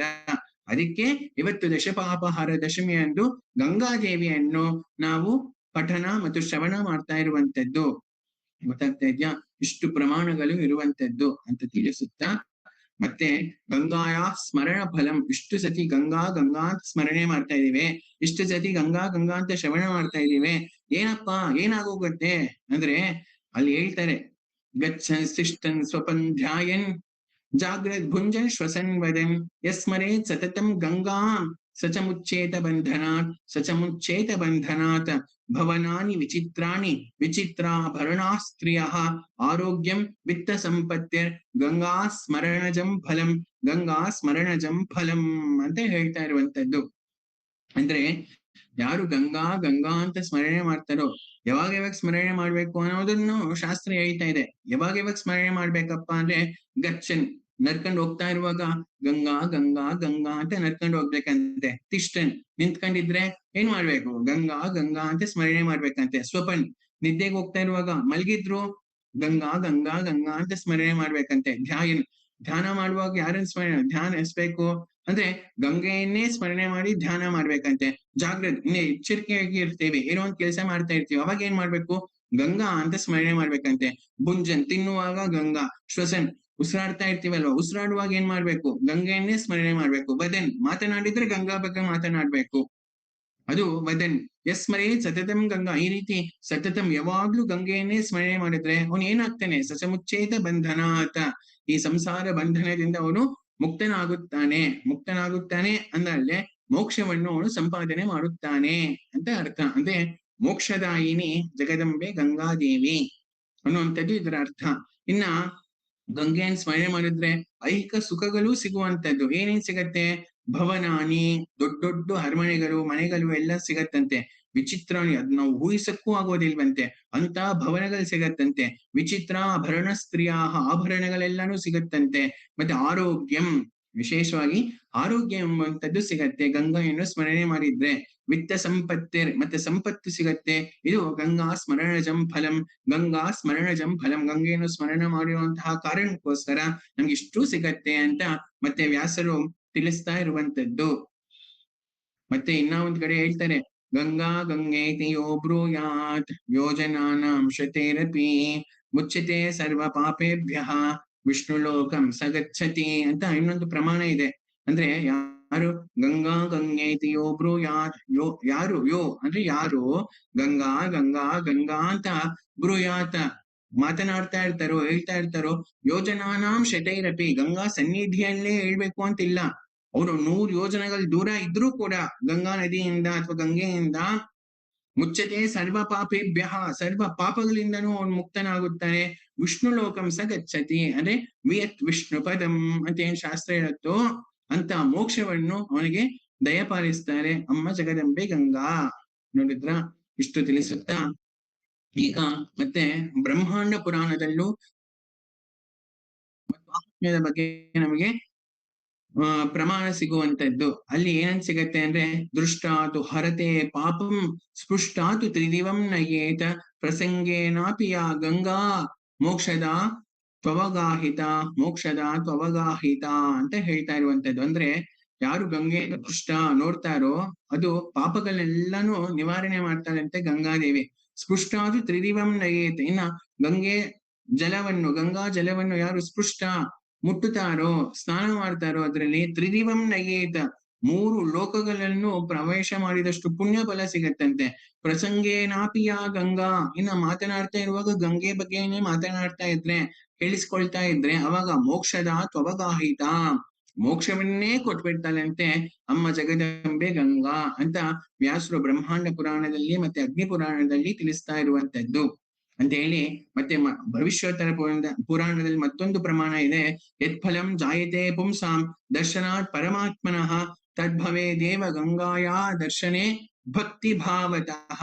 ಅಮ್ಮ ಗಂಗೆಯನ್ನು ಮನಸ್ಸಿನಲ್ಲಿ ಭಕ್ತಿಯಿಂದ ನಾವು ಸಂದರ್ಶನ ಮಾಡಿದ್ರೆ ಭಕ್ತಿಯಿಂದ ಗಂಗೆಯನ್ನು ಕಾಶಿಯಲ್ಲೋ ಹರಿದ್ವಾರದಲ್ಲೋ ಇತ್ಯಾದಿ ಸ್ಥಳಗಳಲ್ಲಿ ಅಮ್ಮನನ್ನು ನೋಡಿದ್ದಲ್ಲಿ ಯಾವ ಫಲ ಪರಮಾತ್ಮನನ್ನು ನೋಡಿದ್ರೆ ಸಿಗುತ್ತದೋ ಆ ಅಷ್ಟೂ ಫಲವು ಗಂಗಾನ್ನು ನೋಡೋದ್ರಿಂದ ನಮಗೆ ಲಭಿಸುತ್ತದೆ ಅಂತ ವ್ಯಾಸರು ಭವಿಷ್ಯೋತ್ತರ ಪುರಾಣದಲ್ಲಿ ತಿಳಿಸ್ತಾ ಇರುವಂತದ್ದು. ಇದು ಗಂಗಾದೇವಿಯ ಮಾಹಾತ್ಮ್ಯ ಅಂತ ಹೇಳುತ್ತಾ ಮತ್ತೆ ಬ್ರಹ್ಮಾಂಡ ಪುರಾಣದಲ್ಲಿ ತಿಳಿಸ್ತಾರೆ, ಯೈ ಪುಣ್ಯವಾಹಿನಿ ಗಂಗಾ ಸಕೃದ್ಭಕ್ತ್ಯಾವಗಾಹಿತ ತೇಷಾಂ ಕುಲಾನಾಂ ಲಕ್ಷಂತು ಭವಾತ್ ತಾರಯತೆ ಶಿವ ಅನೇಕ ಜನ್ಮ ಸಂಭೂತಂ ಪಾಪಂ ಪುಂಸಾಂ ಪ್ರಣಶ್ಯತಿ ಸ್ನಾನ ಮಾತ್ರೇನ ಗಂಗಾಯ ಸದ್ಯ ಪುಣ್ಯಸ್ಯ ಭಾಜನಂ ಸದ್ಯ ಪುಣ್ಯಸ್ಯ ಭಾಜನಂ ಅಂತ ಹೇಳ್ತಾ ಇರುವಂತದ್ದು. ಅಂದ್ರೆ ಇದರ ಅರ್ಥ ಏನಂದ್ರೆ ಯೈ ಪುಣ್ಯವಾಹಿನಿ ಗಂಗಾ, ಪುಣ್ಯವನ್ನು ಕೊಡುವಂತಹ ತಾಯಿ ಗಂಗಾದೇವಿ. ಸಕೃತ್ ಭಕ್ತ್ಯಾವಗಾಹಿತ, ಸಕೃತ್ ಅಂದ್ರೆ ಒಂದೇ ಒಂದು ಸತಿ ಅಮ್ಮನನ್ನು ಭಕ್ತಿಯ ಅವಗಾಹಿತ ಧ್ಯಾನ ಮಾಡುವಂತದ್ದಾಗ್ಲಿ ಸ್ನಾನ ಮಾಡುವಂತದ್ದಾಗ್ಲಿ ಅಮ್ಮನ ಸ್ಮರಣೆ ಮಾಡುವಂತದ್ದಾಗ್ಲಿ ಮಾಡಿದ್ರೆ ತೇಷಾಂ ಕುಲಾನಾಂ ಲಕ್ಷಂತು, ಅವನ್ ಯಾರು ಈ ರೀತಿ ಭಕ್ತಿಯಿಂದ ಮಾಡ್ತಾನೋ ಅವನ್ ಕುಲ ಲಕ್ಷ ವಂಶಗಳು ಎಲ್ಲವೂ ಭವತ್ತಾರೆಯದೇ ಶಿವ. ಅಂದ್ರೆ ಈ ಸಂಸಾರ ಸಮುದ್ರದಿಂದ ದಾಟಿಸ್ತಾಳಂತೆ ಅಮ್ಮ ಜಗದಂಬೆ ಗಂಗಾ. ನೋಡಿದ್ರ ಅದಕ್ಕೆ ಭಕ್ತಿ ಅನ್ನೋದು ಅತ್ಯಂತ ಅವಶ್ಯಕತೆ. ಭಕ್ತಿಯಿಂದ ಅಮ್ಮನನ್ನು ಸ್ಮರಣೆ ಮಾಡ್ಬೇಕು, ಅವಾಗ ಇಷ್ಟು ಫಲಗಳು ನಮಗೆ ಸಿಗುವಂತದ್ದು ಅಂತ ಹೇಳಿ ಅನೇಕ ಜನ್ಮ ಸಂಭೂತಂ ಪಾಪಂ ಪುಂಸಾಂ ಪ್ರಣಶ್ಯತಿ, ಅನೇಕ ಜನ್ಮಗಳಿಂದ ಮಾಡಿರುವಂತಹ ಪಾಪಗಳನ್ನು ನಾಶ ಮಾಡ್ತಾಳೆ ಗಂಗಾ. ಅಂದ್ರೆ ಗೊತ್ತಾಗ್ತಾ ಇದೆ ದಶಪಾಪಹಾರ ದಶಮಿ ಎಂದು ಅಮ್ಮ ಯಾವ ರೀತಿ ಪಾಪಗಳನ್ನ ನಾಶ ಮಾಡ್ತಾಳೆ ಅಂತ ಇಷ್ಟು ಎಲ್ಲಾ ಪುರಾಣಗಳಲ್ಲೂ ವ್ಯಾಸರು ಉಲ್ಲೇಖ ಮಾಡಿರುವಂತದ್ದು. ಸ್ನಾನ ಮಾತ್ರೇನ ಗಂಗಾಯಾಂ ಸದ್ಯ ಪುಣ್ಯಸ್ಯ ಭಾಜನಂ ಸದ್ಯ ಪುಣ್ಯಸ್ಯ ಭಾಜನಂ, ಸ್ನಾನ ಮಾತ್ರದಿಂದಲೇ ಗಂಗಾ ನದಿಯಲ್ಲಿ ನಮ್ಮ ಸಮಸ್ತ ಪಾಪಗಳು ನಶಿಸಿ ಪುಣ್ಯವೆಂಬುವಂಥದ್ದು ಸಿಗುವಂಥದ್ದು.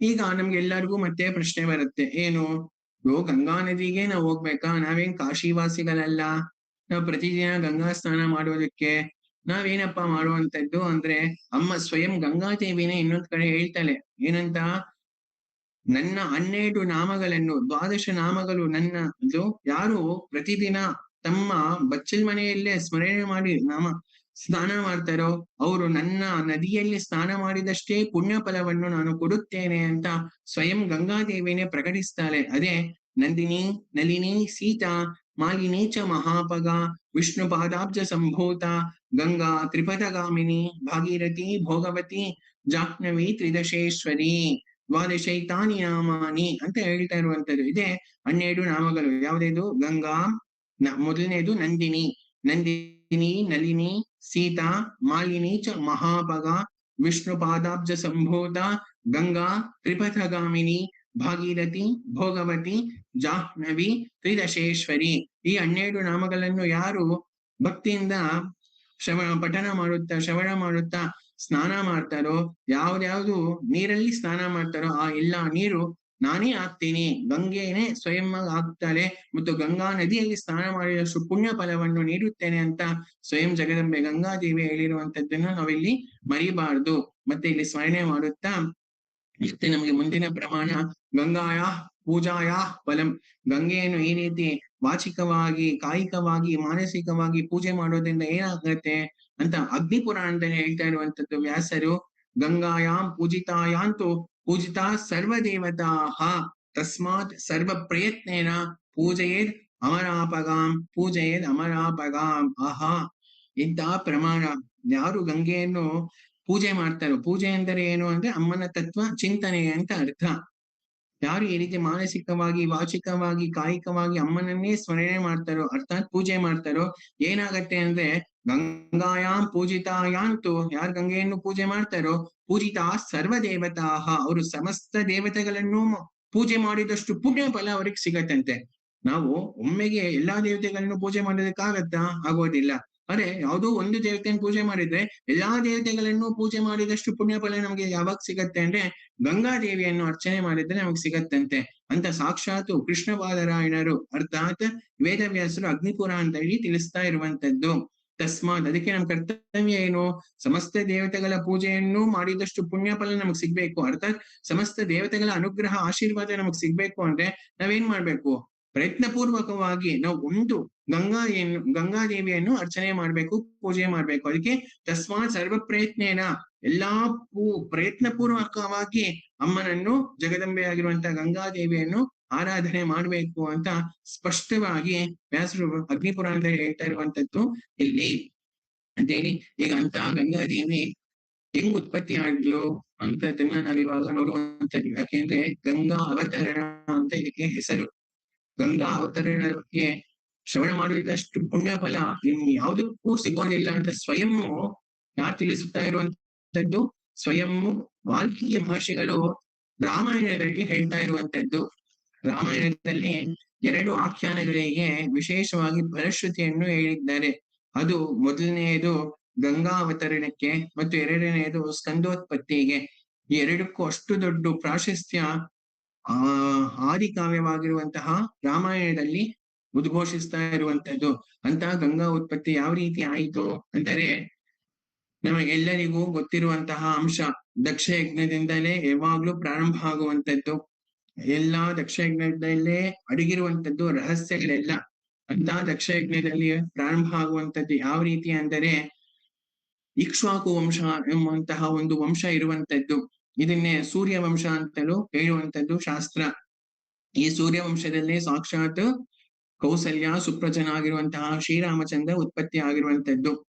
ವಿಶ್ವಾಮಿತ್ರರು ಈ ರಾಮ ಲಕ್ಷ್ಮಣರನ್ನು ತಾಟಕ ಸಂಹಾರಕ್ಕೋಸ್ಕರ ಕರೆದುಕೊಂಡು ಹೋಗ್ತಾ ಇರುವಾಗ, ಗಂಗಾ ನದಿಯ ದೋಣಿಯಲ್ಲಿ ಹೋಗ್ತಾ ಇರುವಾಗ, ಆಗ ರಾಮ ಲಕ್ಷ್ಮಣನಿಗೆ ಗಂಗಾದೇವಿಯ ಅವತರಣದ ಘಟ್ಟವನ್ನು ತಿಳಿಸುವಂತದ್ದು ನಾವಿವತ್ತು ಸ್ವೀಕಾರ ಮಾಡಿ ಇವಾಗ ನಾವು ಮಾತನಾಡುವಂತದ್ದು.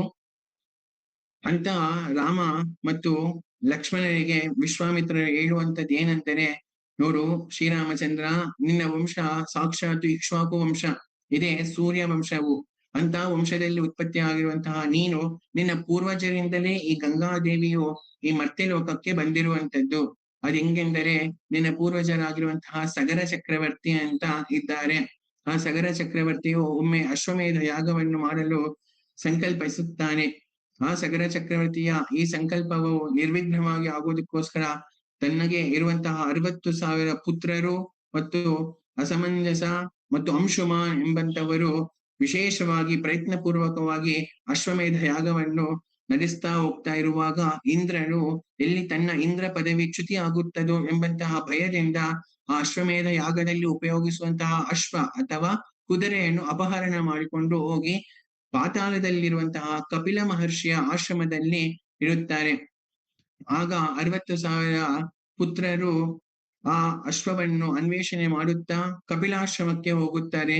ಆಗ ಈ ಕಪಿಲ ಮಹಾಮುನಿಗೆ ಇದನ್ನ ಅಪಹರಣ ಮಾಡಿರುವಂತದ್ದು ಅಂತ ನಿಂದನೆ ಮಾಡುತ್ತಾ ಕಪಿಲ ಮಹರ್ಷಿಯನ್ನು ಹಿಂಸೆ ಮಾಡೋದಕ್ಕೆ ಹೋಗುವಾಗ ಈ 60,000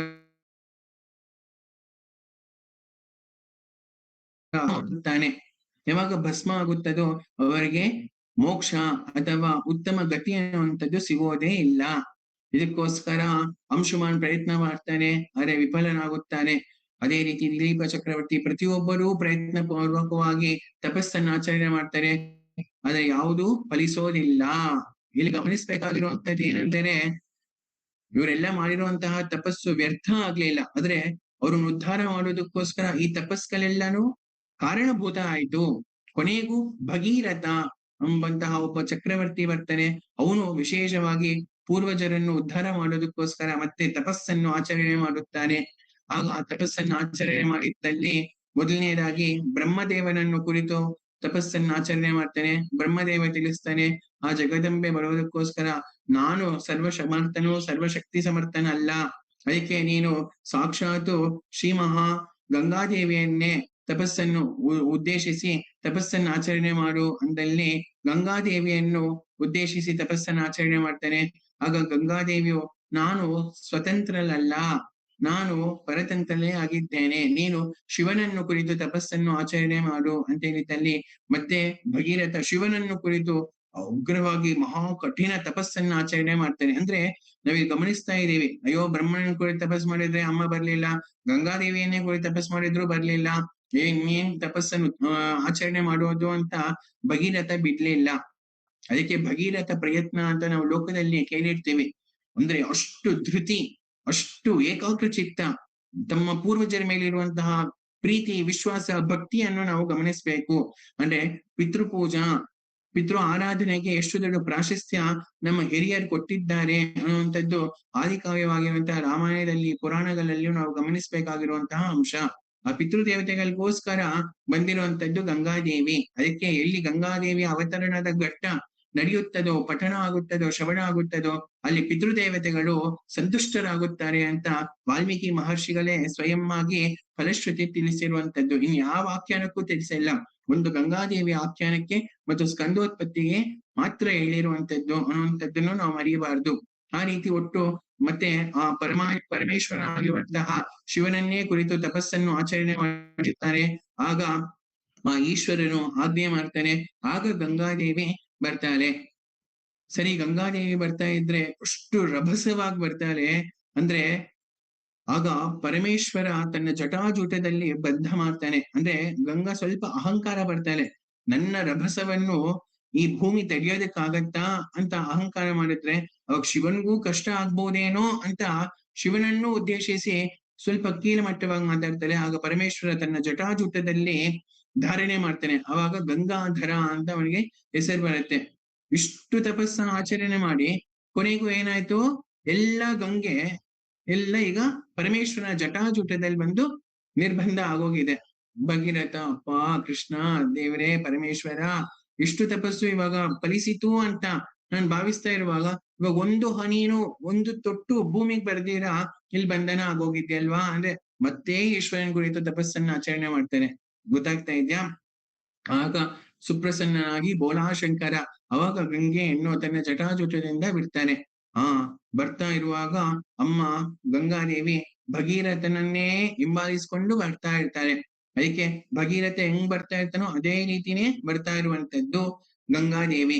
ಯಾಕೆಂದ್ರೆ ಭಗೀರಥ ಇವಾಗ ಕರ್ಕೊಂಡು ಹೋಗ್ತಾನೆ ಎಲ್ಲಿ, ಪಾತಾಳಕ್ಕೆ. ಎಲ್ಲಿ ತನ್ನ ಪೂರ್ವಜರು 60,000 ಪೂರ್ವಜರು ಭಸ್ಮ ಆಗಿರ್ತಾರೋ ಕಪಿಲ ಮಹರ್ಷಿಯ ಶಾಪದಿಂದ ಅಲ್ಲಿ ಕರ್ಕೊಂಡು ಹೋಗ್ತಾ ಇರ್ತಾನೆ. ಒಮ್ಮೆ ಕರ್ಕೊಂಡು ಹೋಗ್ತಾ ಹೋಗ್ತಾ ಜಾಹ್ನು ಅಂತ ಒಬ್ಬ ಮಹರ್ಷಿ ಇರ್ತಾನೆ. ಆ ಜಾಹ್ನು ಮಹರ್ಷಿಯ ಆಶ್ರಮಕ್ಕೆ ಬಂದಿದ ತಕ್ಷಣ ಅಲ್ಲಿ ಯಜ್ಞದ ರಭಸಕ್ಕೆ, ಆ ಅಗ್ನಿಯ ಪ್ರಜ್ವಲನೆಗೆ ಗಂಗೆಯ ಶಬ್ದ ಕೇಳಿಸೋದೇ ಇಲ್ಲ. ಮತ್ತು ಅಷ್ಟು ರಭಸವಾಗಿ ಬರ್ತಾ ಇರುವಂತದ್ದು ಆ ಯಜ್ಞವನ್ನು ಪ್ರಶಮನ ಮಾಡ್ತಾರೆ. ಆಗ ಕೋಪಗೊಂಡಿರುವಂತಹ ಜಾಹ್ನು ಮಹರ್ಷಿ ಆ ಗಂಗೆಯನ್ನೇ ಆಪೋಷಣೆ ತಗೊಂತಾನೆ. ನೋಡಿದ್ರ, ಇನ್ನೇನು ಕೊನೇ ಫಲ ಲಭಿಸ್ಬೇಕು, ಇನ್ನೇನ್ ಕರ್ಕೊಂಡು ಹೋಗ್ತಾ ಇದ್ದಾನೆ, ಮತ್ತೆ ಒಂದು ವಿಘ್ನ ಬಂತು. ಅದು ಜಾಹ್ನು ಮಹರ್ಷಿಗಳೇ ಈಗ ಗಂಗೆಯನ್ನು ಆಪೋಷಣೆ ಮಾಡಿಬಿಡ್ತಾರೆ. ಮತ್ತೆ ಜಾಹ್ನು ಮಹರ್ಷಿಯನ್ನು ವಿವಿಧ ಪೂರ್ವಕವಾಗಿ ನಮಸ್ಕಾರಗಳನ್ನು ಸಲ್ಲಿಸಿದ್ರೆ ಭಾಗೀರಥ, ಆಗ ಜಾಹ್ನು ಮಹರ್ಷಿ ತನ್ನ ದಕ್ಷಿಣ ಕಿವಿಯಿಂದ ಅಮ್ಮನನ್ನು ಬಿಡ್ತಾರೆ. ಆಗ ಮತ್ತೆ ಗಂಗಾದೇವಿ ಮುಂದುವರಿತಾ ಹೋಗ್ತಾಳೆ. ಕೊನೆಗೂ ಆ ಕಪಿಲ ಮಹರ್ಷಿಯ ಸಾನ್ನಿಧ್ಯದಲ್ಲಿ ಭಸ್ಮ ಆಗಿರುವಂತಹ 60,000 ಭಾಗೀರಥನ ಪೂರ್ವಜರಿಗೆ ಮೋಕ್ಷವನ್ನು ಕೊಡ್ತಾರೆ ಜಗದಂಬೆ ಗಂಗಾದೇವಿ.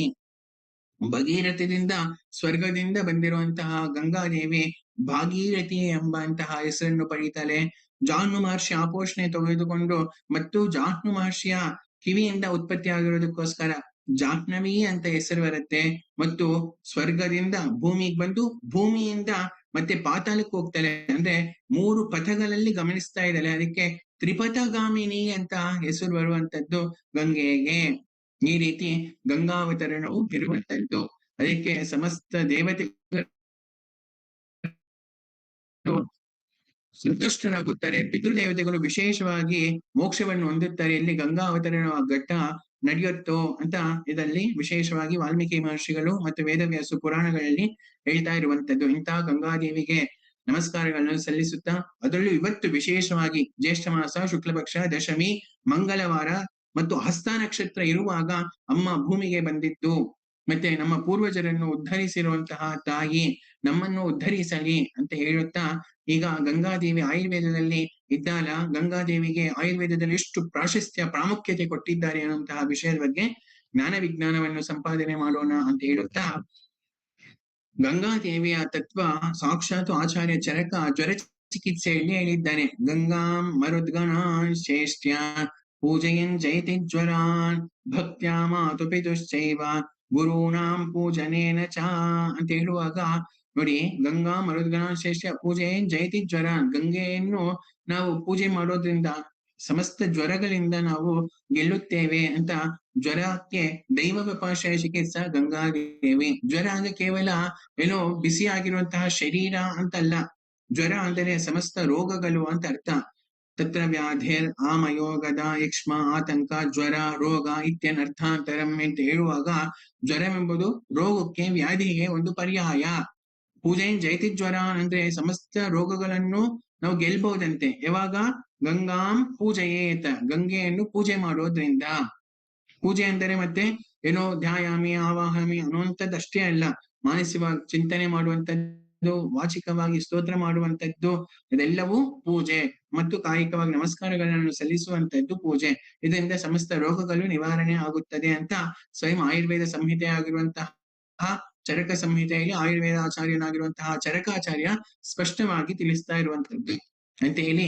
ಇನ್ನು ಅಷ್ಟಾಂಗ ಸಂಗ್ರಹಕ್ಕೆ ಹೋದ್ರೆ ಅಲ್ಲಿ ಆಚಾರ್ಯ ವಾಗ್ಭಟ ಹೇಳ್ತಾ ಇದ್ದಾನೆ, ಗಂಗಾದೇವಿಯ ಜಲ ಏನು ಅಂದರೆ ಅದು ಜೀವನಂ ತರ್ಪಣಂ ಹೃದಯಂ ಹ್ರಾದಿ ಬುದ್ಧಿ ಪ್ರಬೋಧನಂ ತನ್ವಯವತ್ತರಸಂ ಮೃಷ್ಟಂ ಶೀತಂ ಶುಚಮೃತೋಪಮಂ ಸೂರ್ಯೋದದ ಧೃತ ಪ್ರಭುಕ್ತ ಅತ್ವಾ ಲಘು ವಾತಕಪಾಪಹಂ ಶೈತ್ಯ ಜೀವನ ಸೌಮ್ಯತ್ವೈ ಪಿತ್ತರಕ್ತ ವಿಷಾರ್ತಿಜಿತ ಗಂಗಾಂಬು ಅಂತ ಹೇಳ್ತಾ ಇದ್ದೇನೆ. ಗಂಗಾಂಬು ಏನಪ್ಪಾ ಮಾಡುತ್ತೆ ಅಂದ್ರೆ ಅದು ನಮ್ಗೆ ಜೀವನವನ್ನು ಕೊಡುತ್ತಂತೆ. ತರ್ಪಣಂ ಅಂದ್ರೆ ತೃಪ್ತಿತ್ವವನ್ನು ಕೊಡುತ್ತೆ. ಹೃದಯಕ್ಕೆ ಸಂತೋಷವನ್ನು ಕೊಡುತ್ತೆ. ಹ್ಲಾದಿ ಶಾಂತತ್ವವನ್ನು ಕೊಡುತ್ತೆ. ಬುದ್ಧಿ ಪ್ರಬೋಧನಂ ನಮ್ಮ ಬುದ್ಧಿಯನ್ನು ಪ್ರಚೋದನೆ ಮಾಡ್ತಾಳಂತೆ. ನೋಡಿದ್ರ ಎಷ್ಟು ಪ್ರಮಾಣ. ಮತ್ತೆ ಆಯುರ್ವೇದ ಆಚಾರ್ಯನಾಗಿರುವಂತಹ ವಾಗ್ಭಟ ಅಷ್ಟಾಂಗ ಸಂಗ್ರಹದಲ್ಲಿ ಹೇಳ್ತಾ ಇರುವಂತದ್ದು. ಮತ್ತು ಹೇಳ್ತಾ ಅದು ಅಮೃತೋಪಮಂ, ಗಂಗಾದೇವಿಯ ಜಲ ಅದು ಸಾಕ್ಷಾತ್ ಅಮೃತೋಪಮಂ ಅಂತ ಹೇಳ್ತಾ ಇರುವಂತದ್ದು ಅಂತ ಹೇಳಿ. ಮತ್ತೆ ಅಷ್ಟಾಂಗ ಸಂಗ್ರಹದಲ್ಲೇ ಆಚಾರ್ಯ ವಾಗ್ಭಟ ಶಾರೀರಸ್ಥ ಅಂತ ಹೇಳುವಾಗ 108 ವಿಶೇಷ ತತ್ವಗಳನ್ನು ಪ್ರತಿಪಾದನೆ ಮಾಡ್ತಾನೆ. 108 ವಿಶೇಷ ತತ್ವಗಳನ್ನು ಪ್ರತಿಪಾದನೆ ಮಾಡ್ತಾ ಇರುವಾಗ ಈ ಎಲ್ಲಾ ದೇವತೆಗಳನ್ನು ನಾವು ದರ್ಶನ ಮಾಡುವಂತದ್ದಾಗ್ಲಿ, ಸ್ಪರ್ಶನೆ ಮಾಡುವಂತದ್ದಾಗ್ಲಿ, ಕೀರ್ತನೆ ಮಾಡುವಂತದ್ದಾಗ್ಲಿ ನಮ್ಮ ಸಮಸ್ತ ಅರಿಷ್ಟ ಲಕ್ಷಣಗಳನ್ನು, ಅಶುಭ ಲಕ್ಷಣಗಳನ್ನು ವ್ಯಪೋಹತಿ ಅಂದ್ರೆ ನಿವಾರಣೆ ಮಾಡ್ತಾರೆ ಅಂತ ಹೇಳ್ತಾರೆ. ಅದರಲ್ಲಿ ಉದಾಹರಣೆಗೆ ಧನ್ವಂತರಿ ನೋಡಿ, ಧನ್ವಂತರಿಯನ್ನು ದರ್ಶನ ಮಾಡುವಂತದ್ದಾಗ್ಲಿ, ಧನ್ವಂತರಿಯನ್ನು ಸ್ಪರ್ಶ ಮಾಡುವಂತದ್ದಾಗ್ಲಿ, ಧನ್ವಂತರಿಯನ್ನು ಕೀರ್ತನೆ ಮಾಡುವಂತದ್ದಾಗ್ಲಿ ಅದು ಅಶುಭಾನಿ ವ್ಯಪೋಹತಿ ಅಂತ ಹೇಳ್ತಾ ಇರುವಂತದ್ದು. ಅದೇ ರೀತಿ ವಾಮನ, ಬ್ರಾಹ್ಮಣ, ಭೂಮಿ ಅಂತೆಲ್ಲ ಹೇಳ್ತಾ ಗಂಗಾ ಅಂತ ಹೇಳ್ತಾ ಇರುವಂತದ್ದು. ಆ ಗಂಗಾದೇವಿಯನ್ನು ಯಾರು ದರ್ಶನ ಮಾಡ್ತಾರೋ, ಸ್ಪರ್ಶನ ಮಾಡ್ತಾರೋ, ಕೀರ್ತನೆ ಮಾಡ್ತಾರೋ ನೋಡಿದ್ರ ಸಮಸ್ತ ಅಶುಭಗಳು, ಸಮಸ್ತ ಅರಿಷ್ಟಗಳು ನಿವಾರಣೆ ಆಗತ್ತೆ ಅಂತ ಸ್ಪಷ್ಟವಾಗಿ ಆಚಾರ್ಯ ವಾಗ್ಭಟ ಶಾರೀರ ಸ್ಥಾನದ 12ನೇ ಅಧ್ಯಾಯದಲ್ಲಿ ದೂತಾದಿ ವಿಜ್ಞಾನಿಯಮಲ್ಲಿ ತಿಳಿಸ್ತಾ ಇರುವಂತದ್ದು ಅಂತ ಹೇಳಿ. ಇನ್ನ ವಿಶೇಷವಾಗಿ ಸ್ನಾನ ಮಾಡುವಾಗ ನೋಡಿ, ಆಯುರ್ವೇದ ಸಂಹಿತೆಯಲ್ಲಿ ಸ್ನಾನ ಮಾಡ್ಬೇಕಾದ್ರೆ ಮಂತ್ರವನ್ನು ಹೇಳ್ಕೊಂಡು ಸ್ನಾನ ಮಾಡ್ಬೇಕು ಅಂತ ಹೇಳುತ್ತೆ. ಅದನ್ನ ಮಂತ್ರ ಸ್ನಾನ, ಎಷ್ಟೊಂದು ತರ ಸ್ನಾನ ಇದೆ ಆಯ್ತಾ. ಅದರಲ್ಲಿ ವಿಶೇಷವಾಗಿ ಒಂದು ಮಂತ್ರ ಸ್ನಾನ ಅಂತಿದೆ. ಸ್ನಾನ ಮಾಡುವಾಗ ಮಂತ್ರ ಭೂಯಿಷ್ಠವಾಗಿ ಮಾಡಬೇಕು. ಆಗ ಮಂತ್ರದಲ್ಲಿ ಯಾರನ್ನು ಸ್ಮರಣೆ ಮಾಡ್ಬೇಕು ಅಂದ್ರೆ 3 ದೇವತೆಗಳ ಸಮಾಹಾರ ಆಗಿರುವಂತಹ ಗಂಗಾದೇವಿಯನ್ನೇ ಸ್ಮರಣೆ ಮಾಡ್ಬೇಕು. ಅಂದ್ರೆ ಮಹಾಕಾಳಿ, ಮಹಾಲಕ್ಷ್ಮಿ, ಮಹಾಸರಸ್ವತಿ ಸ್ವರೂಪಿಣಿ ಆಗಿರುವಂತಹ ಗಂಗಾದೇವಿಯನ್ನೇ ಸ್ತುತಿ ಮಾಡುತ್ತಾ ಸ್ನಾನ ಮಾಡ್ಬೇಕು ಅಂತ ಆಚಾರ್ಯ ವಾಗ್ಭಟ ಮತ್ತೆ ಉತ್ತರ ತಂತ್ರದಲ್ಲಿ 5ನೇ ಅಧ್ಯಾಯವಾಗಿರುವಂತಹ ಸ್ನಪನ ವಿಧಿ ಅಧ್ಯಾಯದಲ್ಲಿ ಹೇಳ್ತಾ ಇರುವಂತದ್ದು. ಆಪ ಪವಿತ್ರಂ ಲೋಕೇಸ್ಮಿನ್ ಆಪೋ ವೈ ಪರಮಂ ಶುಚಿಃ ಆಪೋ ವೈ ದೇವತಾ ಸರ್ವಾ ಆಪಸ್ತ್ವಾಂ ಅಭಿಷಿಚ್ಯತಾಂ ಬ್ರಹ್ಮರ್ಷಿಭಿಃ ಸಾರ್ಧಂ ಭಗವಾನ್ ಸ್ವಾಭಿಷಿಂಚತು ಸ್ವಾಹಾ ಸಾಂಗೋಪಾಂಗಸ್ತಥಾ ವೇದಾಃ ಕೀರ್ತಿ ಲಕ್ಷ್ಮೀ ಸರಸ್ವತಿ ಬಾಲಾ ದಾಕ್ಷಾಯಿಣಿ ಸೀತಾ ಸಾವಿತ್ರಿ ಸರಮಾದ್ಯುತಿಃ ಆಕಾಶ ಗಂಗಾ ಗಂಗಾದ್ಯ ಮಹಾನದ್ಯೋ ಮಹೋದಧಿಃ ನದೀನಾಂ ಸಂಗಮಸ್ತೀರ್ಥ ನಿರ್ಜರಾ ಸಾಗರಾಸ್ತದಾ ಮೇರುರ್ಮಹೇಂದ್ರೋ ಹಿಮವಾನ್ ಜಗಜ್ಜಸ್ತಾವರಾತ್ರಯಂ ಸ್ಕಂದಾದಯೋ ಗ್ರಹಾಶ್ಚೈವ ತೋಷಿತಾ ಬಲಿಕರ್ಮಣ ಅದ್ಯತ್ವಾಂ ಅಭಿಷಿಂಚಂತು ನೀರುಜೋ ಭವಧಾರಕ ಅಂತ ಹೇಳ್ತಾ ಇರುವಂತದ್ದು. ಅಂದ್ರೆ ಗಂಗಾ ಇನ್ನು ವಿಶೇಷವಾಗಿ ಬಾಲ, ದಾಕ್ಷಾಯಿಣಿ, ಸೀತಾ, ಸಾವಿತ್ರಿ, ಸರಮ, ದ್ಯುತಿಹಿ ಇತ್ಯಾದಿ ನಾಮಗಳಲ್ಲಿ ಸ್ತುತಿ ಮಾಡ್ತಾ ಸ್ನಾನ ಮಾಡ್ಬೇಕು. ಮಾಡಿದ್ರೆ ಏನಾಗುತ್ತೆ? ನೀರುಜೋ, ನೋವುಗಳೆಲ್ಲ ಹೋಗತ್ತಂತೆ. ಅಂದ್ರೆ ಅಮ್ಮ ಯಾರು ಅಂದ್ರೆ ನೋವುಗಳನ್ನು ನಿವಾರಣೆ ಮಾಡುವಂತಹ ತಾಯಿ ಅಂತ ಅರ್ಥ ಅಂತ ಹೇಳುತ್ತಾ ಎಷ್ಟು ಕೀರ್ತನೆಗಳು ನಮಗೆ ಆ ಗಂಗೆಗೆ ಸಂಬಂಧಪಟ್ಟಿರುವಂತಹದ್ದು ಆಯುರ್ವೇದದಲ್ಲಿ ಉಲ್ಲೇಖವಾಗಿರುವಂತದ್ದು ಅಂತ ಹೇಳುತ್ತಾ ಇವತ್ತಿನ ಮಹಾ ಸಂಚಿಕೆಯನ್ನು ಆಚಾರ್ಯ ಶಂಕರರು ಗಂಗಾದೇವಿಯನ್ನು ಉದ್ದೇಶಿಸಿ ಒಂದು ಸ್ತೋತ್ರ ಮಾಡಿದ್ದಾರೆ. ಅದೇ ಗಂಗಾ ಸ್ತೋತ್ರ. ಅತ್ಯಂತ ಅದ್ಭುತವಾಗಿ ರಮಣೀಯವಾಗಿರುವಂತದ್ದು. ಆ ಗಂಗಾ ಸ್ತೋತ್ರದ ಮುಖಾಂತರ ಅಮ್ಮನನ್ನು ಆರಾಧನೆ ಮಾಡುತ್ತಾ ಇವತ್ತಿನ ಮಹಾವಾಚಿಕ ಯಜ್ಞವನ್ನು ಪರಿಸಮಾಪ್ತ ಮಾಡೋಣ ಅಂತ ಹೇಳುತ್ತಾ, ದೇವಿ ಸುರೇಶ್ವರಿ ಭಗವತಿ ಗಂಗೆ ತ್ರಿಭುವನ ತಾರಿಣಿ ತರಲ ತರಂಗೆ ಶಂಕರ ಮೌಲಿ ವಿಹಾರಿಣಿ ವಿಮಲೆ ಮಮ ಮತಿರಾಸ್ತಾಂ ತವ ಪದ ಕಮಲೆ ಭಾಗೀರಥಿ ಸುಖದಾಯಿನಿ ಮಾತಃ तव जल महिमा निगमे ख्यातः नाहं जाने तव महिमानं पाहि कृपामयि मामज्ञानम् हरिपदपाद्यतरङ्गिणि गङ्गे हिमविधुमुक्ता धवलतरङ्गे दूरीकुरु मम दुष्कृतिभारम् कुरु कृपया भवसागरपारम् तव जलममलं येन निपीतम् परमपदं खलु तेन गृहीतम्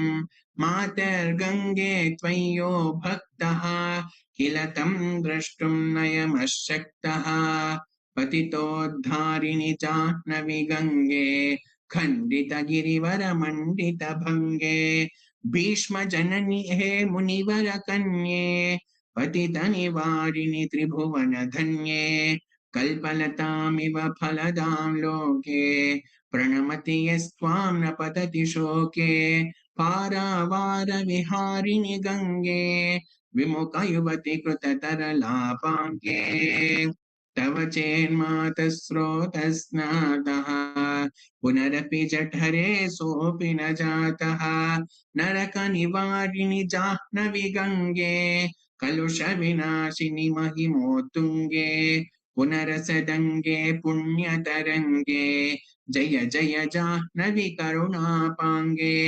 इन्द्रमुकुटमणिराजितचरणे सुखदे शुभदे भृत्यशरण्ये रोगं शोकं तापं पापं हर मे भगवति कुमति कलापं त्रिभुवनसारे वसुधाहारे त्वमसि गतिर्मम खलु संसारे अलकानन्दे परमानन्दे कुरु करुणामयि कातरवन्द्ये तव तटनिकटे यस्य निवासः खलु वैकुण्ठे तस्य निवासः वरमिह नीरे कमठो मीनः किं वा तीरे शरटक्षीणः अथवा श्वपचो मलिनो दीनः तव नहि दूरे नृपति कुलीनः भो भुवनेश्वरि पुण्ये धन्ये देवी द्रवमयि मुनिवरकन्ये गङ्गास्तवमिममलं नित्यं पठति नरो यः स जयति सत्यम् येषां हृदये गङ्गा भक्तिः तेषां भवति सदा सुखमुक्तिः मधुरा कन्ता पञ्जटिकाभिः परमानन्दकलितललिताभिः गङ्गास्तोत्रमिदं भवसारं वाञ्छितफलदं विमलं सारं शङ्करसेवक शङ्कररचितं पठति सुखेस्तव इति च समाप्तः ಅಂತ ಗಂಗಾ ಸ್ತೋತ್ರವು ಶಂಕರಾಚಾರ್ಯರಿಂದ ರಚಿಸಲ್ಪಟ್ಟಿರುವಂತದ್ದು. ಇದರಲ್ಲಿ ಎಷ್ಟೋ ರಹಸ್ಯಗಳು ಇರುವಂತದ್ದು. ಭೀಷ್ಮ ಜನನಿ ಅಂತಲೂ ಮತ್ತು ಇಲ್ಲಿ ಒಂದು ಭಾವವನ್ನು ನಾವು ಗಮನಿಸಬಹುದು. ವರಮಿಹ ನೀರೇ ಕಮಟೋ ಮೀನಃ. ಅಮ್ಮ ಯಾವುದಮ್ಮ ವರ ಅಂದರೆ ನಿನ್ನ ತೀರದಲ್ಲಿ, ಗಂಗಾ ತೀರದಲ್ಲಿ ವಾಸಿಸುವಂತದ್ದೇ ದೊಡ್ಡ ವರ ಅಂತೆ. ಹೆಂಗಾದ್ರೂ ಸರಿ ಆ ಗಂಗಾ ನದಿ ತೀರದಲ್ಲಿ ಇರ್ಬೇಕಂತೆ. ಹೆಂಗಿರ್ಬೇಕು ಅಂದ್ರೆ ಅಥವಾ ಶ್ವಪಚೋ ಮಲಿನೋ ದೀನಃ ಅಂದ್ರೆ ಒಂದು ಮೀನಾಗಾದ್ರೂ ಇರ್ಬೇಕಂತೆ, ಇಲ್ಲ ಒಂದು ಮೊಸಳೆ ಆಗಿರ್ಬೇಕಂತೆ, ಇಲ್ಲ ಶ್ವಪಚ ಒಂದು ಚಂಡಾಲನಾಗಿದ್ರೂ ಪರವಾಗಿಲ್ವಂತೆ. ಒಟ್ಟು ತವ ನಹಿ ದೂರೇ ನೃಪತಿ ಕುಲೀನಃ, ನಿನ್ನನ್ ಬಿಟ್ಟು ದೂರ ಮಾತ್ರ ಇರೋದಕ್ ಆಗೋದಿಲ್ಲ ಅಮ್ಮ ಅನ್ನೋದು ಭಕ್ತಿ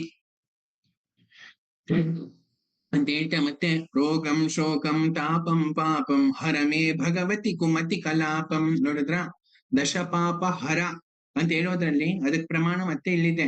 ರೋಗಂ ಶೋಕಂ ತಾಪಂ ಪಾಪಂ ಹರಮೇ ಭಗವತಿ. ಆ ಭಗವತಿ ಜಗದಂಬೆ ಗಂಗಾದೇವಿ ಇಷ್ಟನ್ನು ಹರ ಮಾಡ್ತಾಳಂತೆ. ಯಾವ್ದನ್ನ?